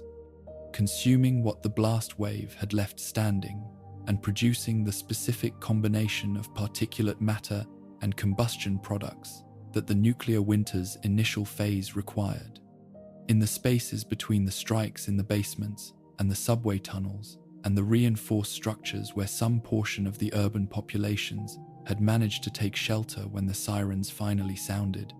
which in most cases was not long before the strike's arrival, survivors emerged into a world whose physical geography was recognizable in its broad outlines and alien in every other respect. The streets were still the streets. The specific geography of urban space that had organized the daily movements of millions of people across the years of the pre-war civilization's existence was still present as geography, legible in its general form to anyone who had known the city before the strikes. But the specific content of that geography, the buildings, the vehicles, the people, the entire material texture of the urban life that the geography had previously organized, had been transformed by the strikes in ways whose comprehensive character could not be immediately processed by a human consciousness, encountering them for the first time in the specific and overwhelming form that the immediate post-strike environment presented. The teacher, who had been grading papers in a basement room when the blast wave passed, emerged into a city whose surface was still Boston or Washington or Los Angeles in its street plan, but that was not any of those cities in any other dimension of what those cities had been. The mechanic, who had been working on a fusion cell in a ground floor shop and who had survived behind a structural wall, emerged into a light whose quality had already changed from the clear quality of the morning's first hours into the specific and disturbing quality that the fires on the horizon and the debris in the upper atmosphere were beginning to produce a light that was recognizably daylight and that communicated something about the specific nature of what had changed that the human consciousness struggled to process directly. The vault doors were closing in the hours that followed the first detonations, and the specific experience of the vault doors closing from both sides of the closing, from within the facilities whose populations were being sealed in, and from outside them, where the populations that would not be admitted were pressing against the closing metal, is one of the franchise's most affecting single images and one of its most direct expressions of what the pre-war institutional structure's specific character had produced as its most concrete consequence for the specific people most immediately affected by it. Inside, the specific populations that Vault-Tec and the government had designated as the facility's intended occupants were experiencing the beginning of the specific form of survival that the Vault program's design had organized around its actual experimental objectives, rather than the humanitarian protection that the program's public presentation had claimed. Outside, the people who were not inside, the people whose specific situations had not given them access to a Vault facility,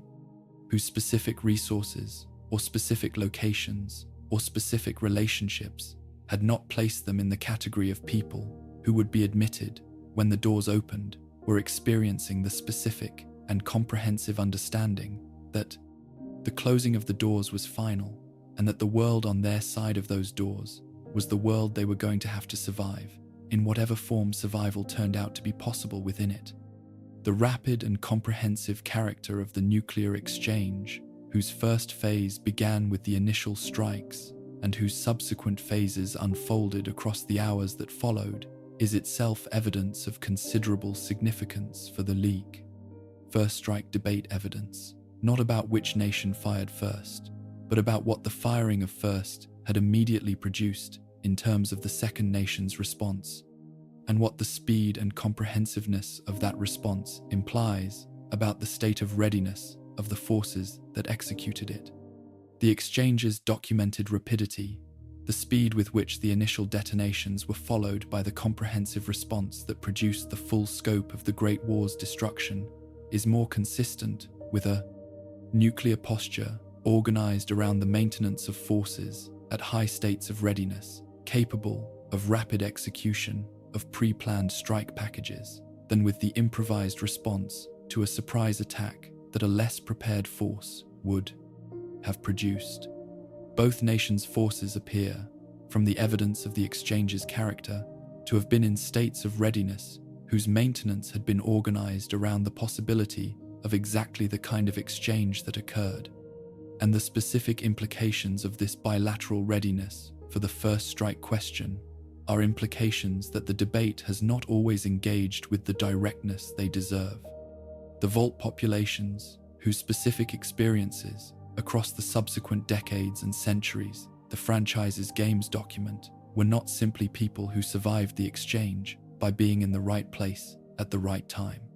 They were people whose relationship to the world the exchange had produced was shaped from the beginning by the specific character of the institutional structure within which their survival had been organized, the Vault Tech program's actual design rather than its public presentation, the experimental protocols that each facility had been designed to implement, the overseer system's specific relationship to the populations it was administering and to the institutional authority it was ultimately accountable to. The first generation of Vault dwellers were the people within whom the Great War's immediate and most comprehensive consequence was most directly embodied, people whose entire subsequent existences would be organized around the specific environment that the program had placed them in and the specific conditions that the program's actual design had established for that environment.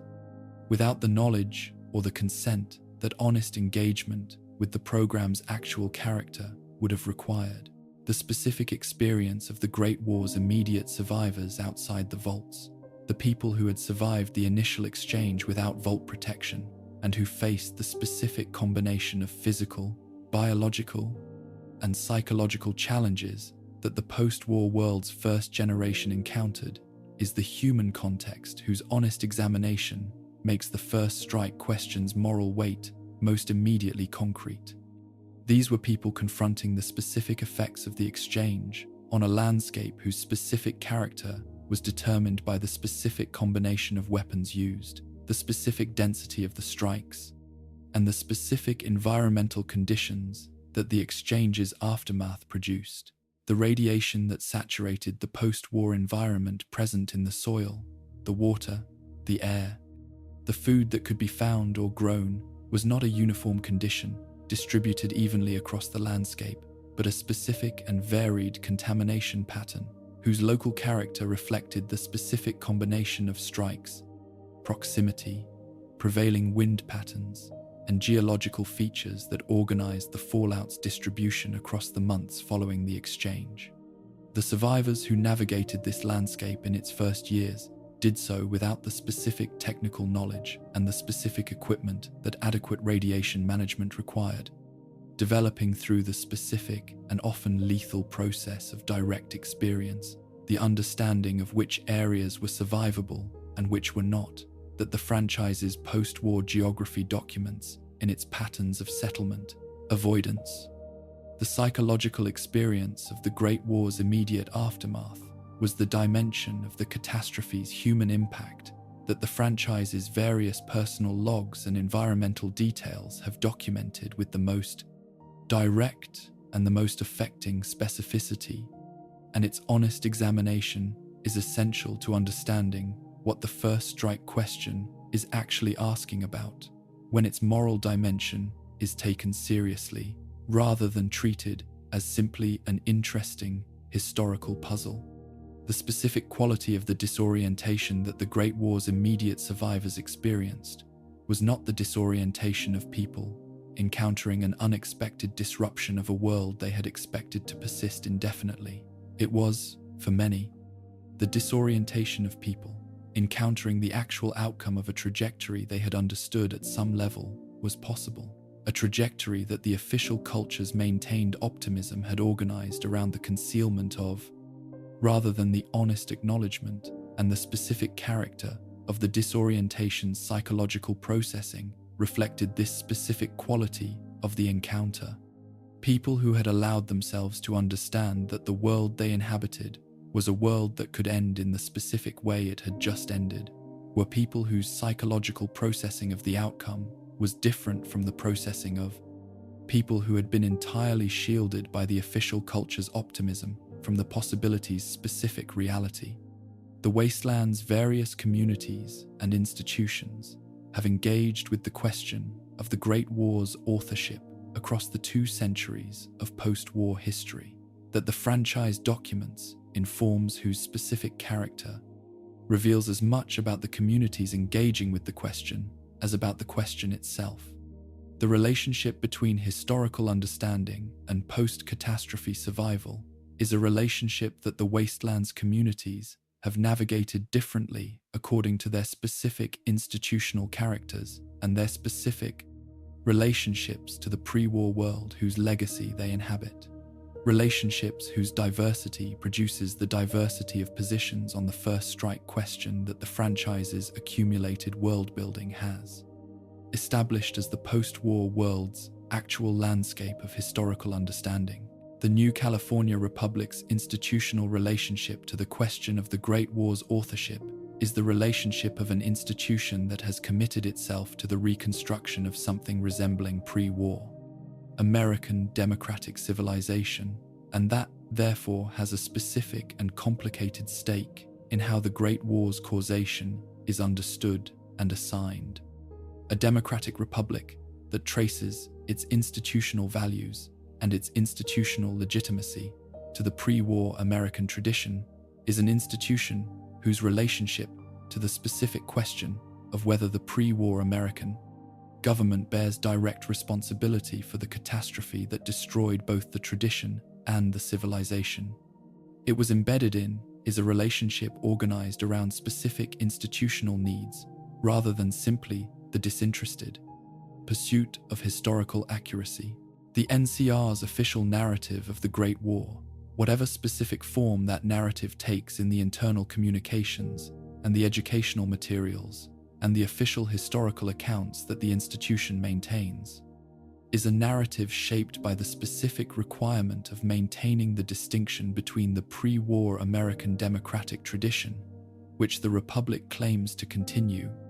and the specific actions of the pre-war American governmental apparatus,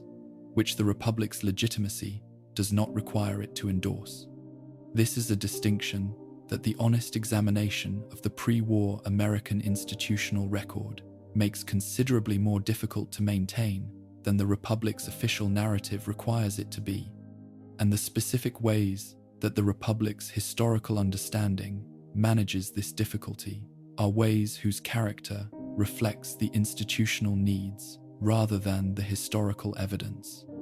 The Brotherhood of Steel's specific institutional narrative about the Great War and its causes is shaped by the specific perspective of an organization whose institutional origin was a direct response to the specific character of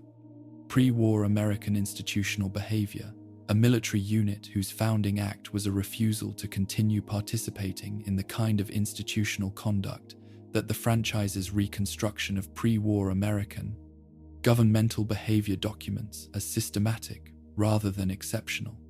The Brotherhood's understanding of the Great War reflects this origin in specific ways, the specific emphasis on the misuse of technology and the specific institutional failure of the oversight mechanisms that should have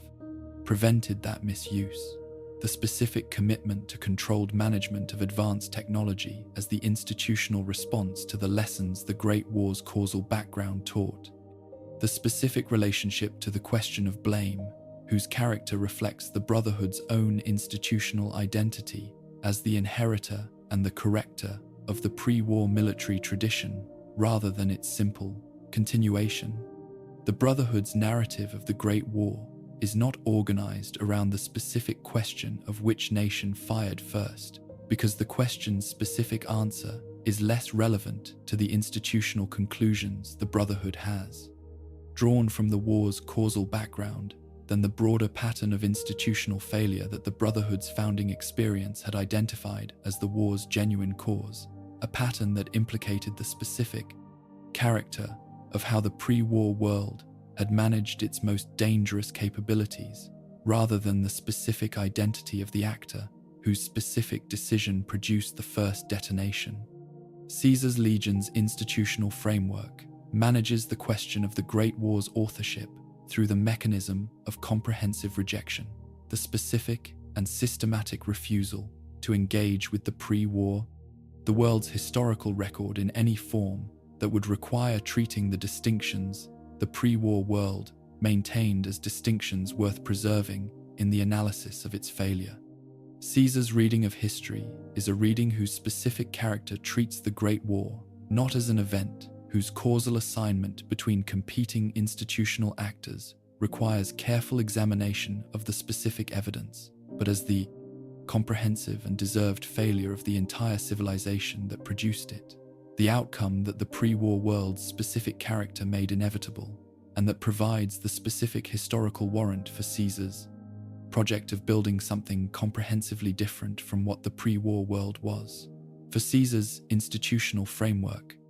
the question of which nation fired first is genuinely irrelevant to the historical understanding that the framework requires both nations were expressions of the same fundamentally failed civilization whose comprehensive failure the first eerie Great War expressed, and the specific identity of the actor whose specific action triggered the comprehensive failure's final phase is not a distinction that the framework's understanding of the failure's causes gives any particular weight. The intelligent ghouls, whose extended post-war existence places them in the specific and unique position of being direct witnesses to the Great War's occurrence and its immediate aftermath, people who experienced the morning of October the 23rd, 2077, as a specific lived experience, rather than as a historical account transmitted through the generations of post-war survivors who did not share the direct experience, carry a relationship to the first strike question that is different in its specific character from the relationship of any institutional actor whose understanding of the question is mediated by the specific institutional needs that shape the processing of historical understanding in collective contexts. For the intelligent ghoul who was alive on the morning of October the 23rd, and who has carried the memory of that morning through the subsequent 2 centuries of post-war existence, the first strike question is not primarily an institutional or a historical question, but a personal one. The question of who is responsible for the specific thing that happened to the specific world that the ghoul lived in before the war, whose destruction constituted a personal loss of a specificity and a comprehensiveness that 2 centuries of subsequent experience have not diminished into abstraction. Raoul Tejada's specific relationship to the Great War's history, his position as someone who was a young man on the morning of October the 23rd, and who has carried the weight of the subsequent 2 centuries as the specific and unrepeatable form of survival that ghoulification has provided, is illustrative of what the first strike question means when it is held at the level of personal history rather than institutional narrative. Raoul has had 2 centuries to think about the question, whose answer would tell him which specific institution bears the most direct responsibility for the specific thing that happened to the world he had been young in, and 2 centuries to observe that the question's answer is not available from the evidence that the wasteland has preserved. What 2 centuries of living with the question without an available answer produces in a specific, intelligent person's relationship to it is not a settled position arrived at through the completion of an investigation, but a specific and ongoing accommodation with the question's unresolved character, an accommodation whose specific form reflects the specific person's specific character and the specific history that has shaped that character across 2 centuries of post-war existence. The specific human experience of inheriting a world whose defining catastrophe has no identified author of being born into or of surviving into the specific condition of not knowing which of the 2 nations most directly responsible for the world's ending was the nation that gave the first specific order is an experience whose psychological character deserves more direct examination than the first strike debate's institutional and evidentiary dimensions typically encourage. The wasteland's survivors and their descendants have inherited not simply the physical consequences of the Great War's exchange, but the specific epistemic condition of not knowing which of the parties most directly responsible for the exchange bears the more direct responsibility for its initiation. This epistemic condition is not simply an intellectual inconvenience to be resolved by better evidence analysis. It is a specific feature of the moral landscape within which the wastelands people are required to make the assessments and take the positions and sustain the relationships that constitute the ongoing work of living in the world. The Great War produced. Not knowing who fired first is not simply not knowing a historical fact. It is living in a world whose moral geography, whose specific distribution of historical responsibility and institutional accountability cannot be drawn with the precision that identifying the first strike actor would theoretically permit, and the specific demands that this condition places on the people navigating it deserve acknowledgement as the human dimension of what the ambiguity actually means, what navigating the Great War's authorship uncertainty honestly actually requires of the wastelands people and of the people who engage with the franchise's documentation of those people and their world is something whose specific character the examination of the preceding sections has prepared this account to articulate with a precision that the argument's general outline alone would not support. It requires the willingness to hold the question at the level of genuine complexity, rather than reducing it to the level at which comfortable positions are available. It requires the acknowledgement that the honest engagement with the Great War's causation cannot be completed by identifying the first strike actor, because the first strike actor's identification would leave the most important questions about the war's causation as open as they currently are. It requires the specific form of intellectual humility that the recognition of systemic, rather than individual causation, demands the willingness to acknowledge that the system within which both actors were operating bears a form of responsibility for the outcome, that the identification of the technically proximate cause does not discharge or diminish, and it requires the specific form of engagement with the evidence that takes the evidence seriously enough to acknowledge both what it establishes and what it does not establish, without either dismissing the genuine force of the available support for each hypothesis or treating that support as establishing conclusions that the evidence's actual character cannot bear. The honest accounting for what the accumulated evidence actually establishes about the Great War's first strike question, the accounting that distinguishes between what the available material directly documents and what it has been used to support through interpretive steps whose validity is contested rather than established, is an accounting that requires holding simultaneously two categories of fact whose combination produces the genuine epistemic situation that the investigation of the question has produced, rather than the confident conclusion that the investigation's most ambitious participants have sometimes claimed to have reached. The first category is the facts that the evidence actually establishes beyond reasonable interpretive dispute. The second is the facts about what the evidence leaves genuinely open, not what has not yet been revealed, but what the evidence's actual character, assessed honestly, establishes as genuinely indeterminate, rather than simply undisclosed. Getting the boundary between these two categories right is the most important intellectual task that the honest engagement with the first strike question requires,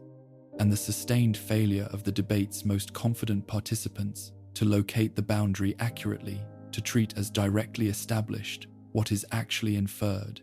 to present as confirmed what is actually consistent with, is the specific failure that has consistently prevented the debate from reaching the kind of honest collective understanding that the question's genuine significance deserves. What the evidence actually establishes in the first category, established beyond reasonable interpretive dispute, is a picture of the pre-war world's causal background that is both rich and genuinely informative, substantially less specific than the first strike question's direct form requires. The Resource War's causal role in creating the conditions that made the Great War possible is established with genuine comprehensiveness. The specific trajectory from the European Commonwealth's initial resource conflict through the American-Chinese confrontation over Alaskan oil, to the specific combination of pressures that organized both nations' institutional behavior in the war's final period, is documented across the franchise's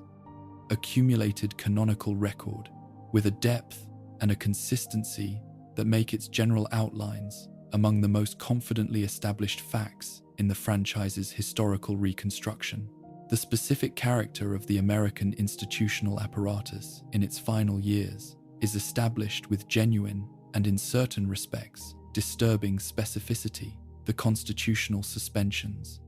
the Vault program's actual design and its divergence from its public presentation, the Enclave's pre-war positioning and what it implies about the most senior elements of the American governmental structure's specific understanding of the war's likelihood and timing, the specific institutional culture that these various documented behaviors collectively express, the Anchorage campaign's military character and its specific trajectory are established with sufficient detail to permit confident characterization of the general shape of its final period, including the specific combination of military difficulty and supply chain pressure that organized the Chinese command structure's operational situation in the months before the war's outbreak. What the evidence establishes about the Chinese institutional apparatus's character and decision-making is established less comprehensively and less directly, for the documentary asymmetry reasons that the earlier sections of this account examined, but it is not established as nothing. The evidence of the Anchorage campaign's specific pressure on the Chinese military position, the evidence of Chinese soldiers' experiences in the theater's final period, the evidence of the resource crisis's specific severity and its specific domestic political implications for the Chinese government,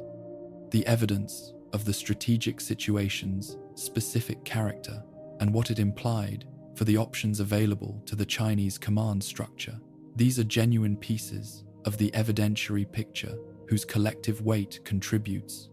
to an understanding of the Chinese institutional apparatus's situation in the war's final period that is genuinely informative, even if it is substantially less comprehensive than the corresponding understanding of the American institutional apparatus's situation. The exchange's specific character, the documented rapidity with which the initial detonations were followed by the comprehensive response that produced the full scope of the Great War's destruction, is established as a fact about the war's actual course that carries implications for the first strike question, whose significance the debate has not always engaged with fully. Both nations' forces were in states of readiness at the moment of the exchange, whose maintenance had required active institutional decisions and whose specific character implied an anticipation of nuclear exchange that went beyond abstract deterrence, posturing into operational preparation for actual execution. This bilateral readiness is an established fact about the war's immediate context, whose implications for the causal structure of the exchange deserve acknowledgement alongside the more directly contested evidence that the more first strike debate's specific form has organized itself around. The specific developer record, the pattern of sustained ambiguity maintained across multiple development teams and multiple institutional arrangements across nearly 3 decades of canonical development, is established as a genuine pattern rather than a coincidence,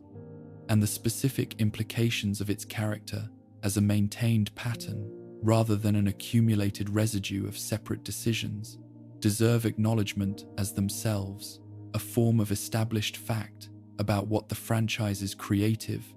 approach to the first strike question actually is and what it means. The ambiguity is not being preserved pending a future disclosure. It is being cultivated as the appropriate epistemic relationship to the question maintained actively rather than simply not resolved, which is a meaningfully different condition. What the evidence leaves genuinely open the second category of honest accounting is, most fundamentally, the specific answer to the specific question the first strike debate has organized itself around, the specific identity of the nation that gave the specific order for the specific first launch of the specific weapons whose detonation began the Great War's exchange is not established by anything the available canonical material directly documents, and the interpretive steps required to derive a specific conclusion from the evidence that is available are steps whose validity is sufficiently contested to prevent any conclusion derived from them from occupying the category of established fact rather than the category of supported hypothesis. The Chinese initiation hypothesis is a genuinely serious hypothesis with genuine evidential support. The American initiation hypothesis is an equally serious hypothesis with equally genuine evidential support. Neither is established. Both are supported. The honest accounting for the first strike question's evidential situation is the accounting that holds this specific combination, two serious hypotheses, comparable evidential support.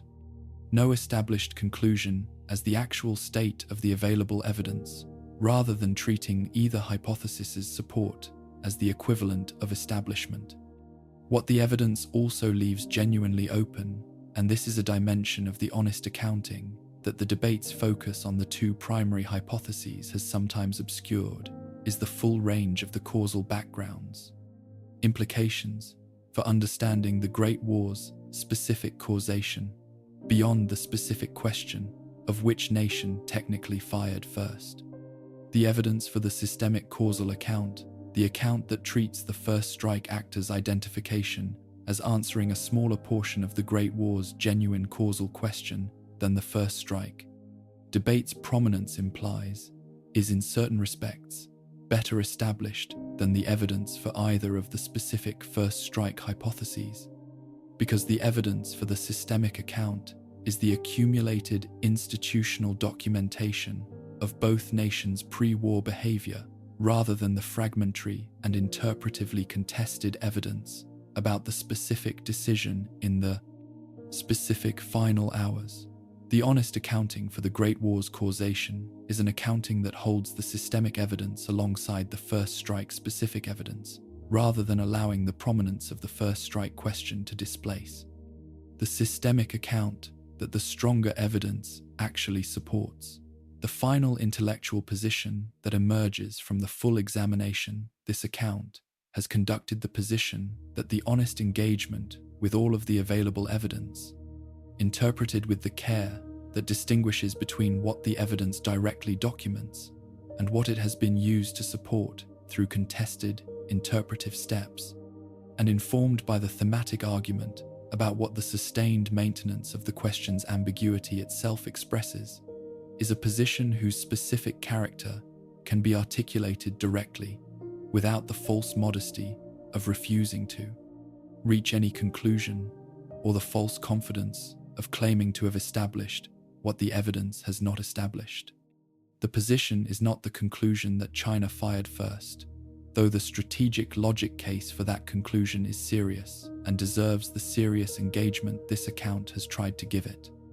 It is not the conclusion that America fired first, though the institutional trajectory case for that conclusion is equally serious and deserves equal engagement.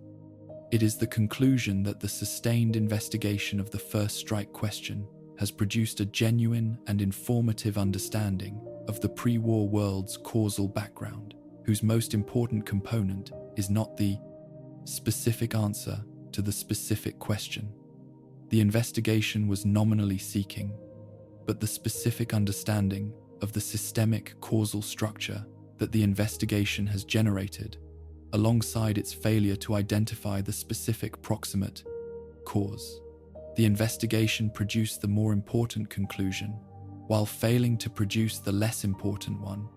and the honest accounting for what the investigation has achieved requires acknowledging both the failure and the more significant achievement simultaneously, rather than treating the failure as the investigation's defining result. The specific things the Great War's first strike question teaches about the nature of civilizational catastrophe, the intellectual and moral lessons that extend from the franchise's fictional universe into the genuine questions that actual human history raises about how responsibility for catastrophic outcomes should be understood and assigned are worth articulating directly, as this account's concluding contribution to the honest engagement with a question whose significance exceeds the specific fictional universe within which it is embedded. The first lesson is the lesson about the inadequacy of the proximate cause framework for the moral accounting of systemically produced catastrophes. The lesson that identifying the actor whose specific action was the last link, causal chain of a catastrophe that the entire system had been generating across decades of prior decisions does not constitute the adequate moral accounting for the catastrophe, because the prior decisions whose accumulated operation produced the conditions that made the last link's occurrence close to inevitable are themselves morally significant in ways that the proximate cause framework structure tends to obscure. The first strike actor bears genuine responsibility for the specific decision made in the specific final hours. The responsibility is real. It is not the only responsibility the honest accounting requires acknowledging, and the singular focus on identifying its holder tends to crowd out the acknowledgement of the more distributed responsibility that the systemic account would require engaging with. The second lesson is the lesson about the specific value of sustained, honest engagement with genuinely difficult questions whose honest character is genuinely complex. The lesson that the appropriate response to a question whose honest answer is more complex than its conventional formulation suggests is not the simplification of the question to a form that admits of a comfortable answer, but the sustained engagement with the complexity that the honest answer's character demands. The fan communities that have spent decades investigating the Great War's first strike question have produced, across the sustained course of their investigation, a collective understanding of the pre-war world's institutional character and the systemic dynamics of resource-driven conflict that is more sophisticated and more genuinely informative than any specific answer to the specific proximate cause question would have generated if the investigation had simply been told its answer at the beginning and had not been required to do the work of engaging with the evidence.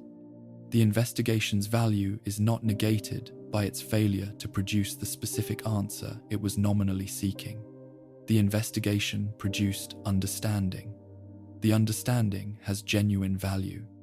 and the question's sustained refusal to yield the specific answer the investigation sought is, on honest assessment, part of what sustained the investigation long enough to produce the understanding rather than simply the obstacle the investigation's most frustrated participants have sometimes treated it as. The third lesson is the lesson about the specific relationship between institutional transparency and the prevention of catastrophic institutional failure. The lesson that the sustained management of truth that both the American and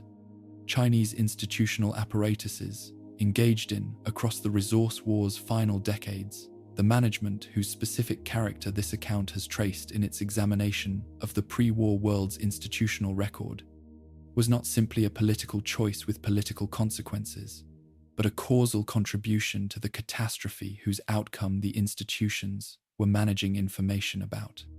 Institutions that manage truth about their own character and their own situation, that construct official narratives whose relationship to actual conditions is the relationship of strategic communication rather than honest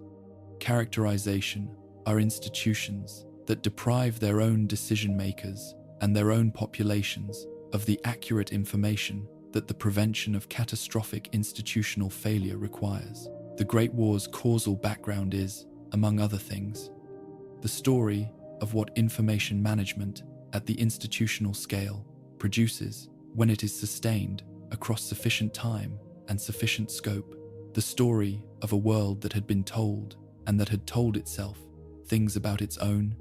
situation that were not accurate enough to permit the responses that the actual situation required, and that paid the specific and comprehensive price that systematic institutional dishonesty at civilizational scale tends eventually to produce.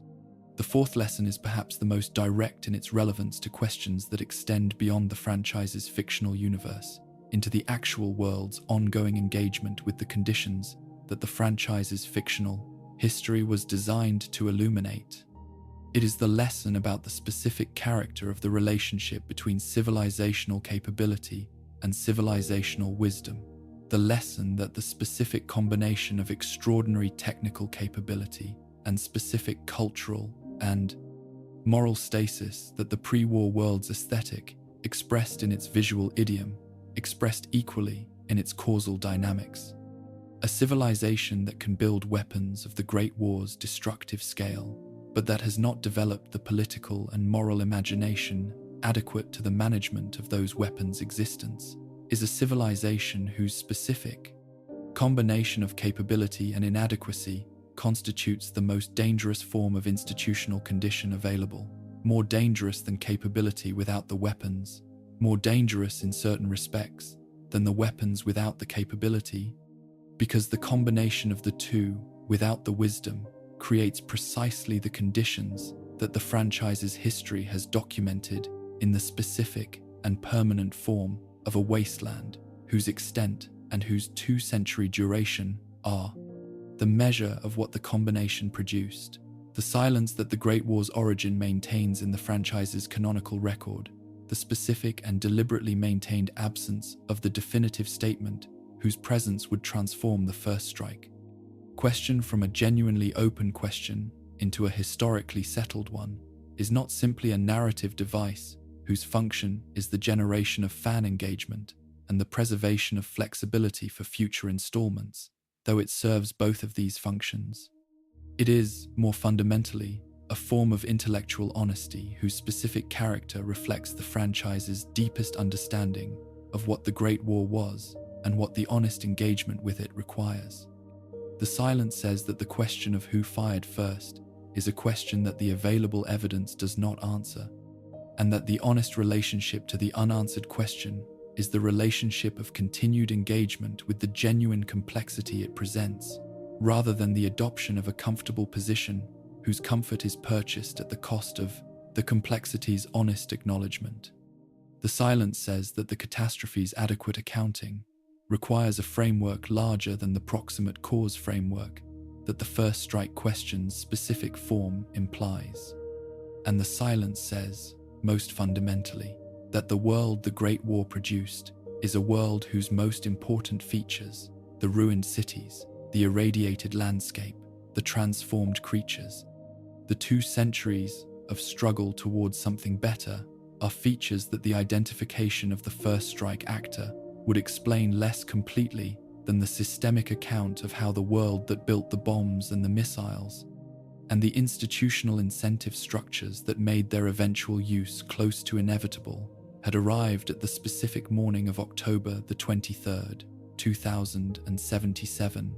carrying the specific and comprehensive capability to destroy itself and the specific and comprehensive inadequacy to prevent itself from doing so. Rest now, fellow wanderer of the long dark, and let the questions settle gently around you as the ruins grow quiet and your breathing slows, and the specific weight of what this account has traced across its full extent begins to find the restful form that genuinely held things take. When the holding has been done with sufficient care and sufficient honesty to permit the relaxation that the holding's completion makes available. The question we have walked through tonight is not resolved. It was never going to be resolved by the walking, because the walking was never toward a destination whose arrival would have permitted the resolution. The walking was the destination, the genuine engagement with the genuine complexity, the thing accomplished, rather than the preliminary to the thing accomplished. Let that be enough. Let it be what it is, which is, honestly assessed, more than the simple answer would have been. The ruins of the pre-war world contain the evidence of the question in its most permanent and most concrete form, the specific and irrevocable transformation of the specific places and the specific people and the specific civilization that the first detonation's initiation produced, preserved in the 2-century-old form of a landscape that the exchange made and that continues to make the exchange's consequences visible in every dimension of what the landscape now contains. The ruined cities are the evidence. The irradiated rivers are the evidence. The transformed creatures that move through the landscape the exchange produced are the evidence. And the specific fact that the evidence does not, after 2 centuries of accumulation and decades of sustained investigation, answer the question of whose specific hands initiated the specific sequence that produced all of it. This fact is also the evidence, perhaps the most important piece of it, because it is the piece that points most directly at the systemic account whose understanding, the honest engagement with the question's unresolved character, most deeply requires. Close your eyes now, wanderer. The question hangs patient in the wasteland's long dark, as it has hung patient across the 2 centuries of the post-war world's existence, and as it will continue to hang patient across whatever centuries follow, not as an obstacle to understanding, but as the most honest, available invitation to it, the place where the franchise's documentary record is most direct in its refusal to substitute the comfort of a simple answer for the more demanding and more genuine engagement with the actual complexity of what the catastrophe was and what produced it. 2 sets of hands over 2 sets of controls, somewhere in the final hours of a morning that ended the world, and 1 set pressing down, and the world that rose from the pressing still not knowing whose. Let that image hold you as you drift towards sleep, not with the frustration of the unanswered question, but with the specific and honest peace of someone who has held the question long enough and carefully enough to understand what its unanswered character is actually saying, and who can rest within the saying rather than against it. Sleep now, the ruins are still. The question keeps its patient vigil in the dark, so that you may rest in the understanding that the patient vigil is itself the most honest answer the wasteland has to give.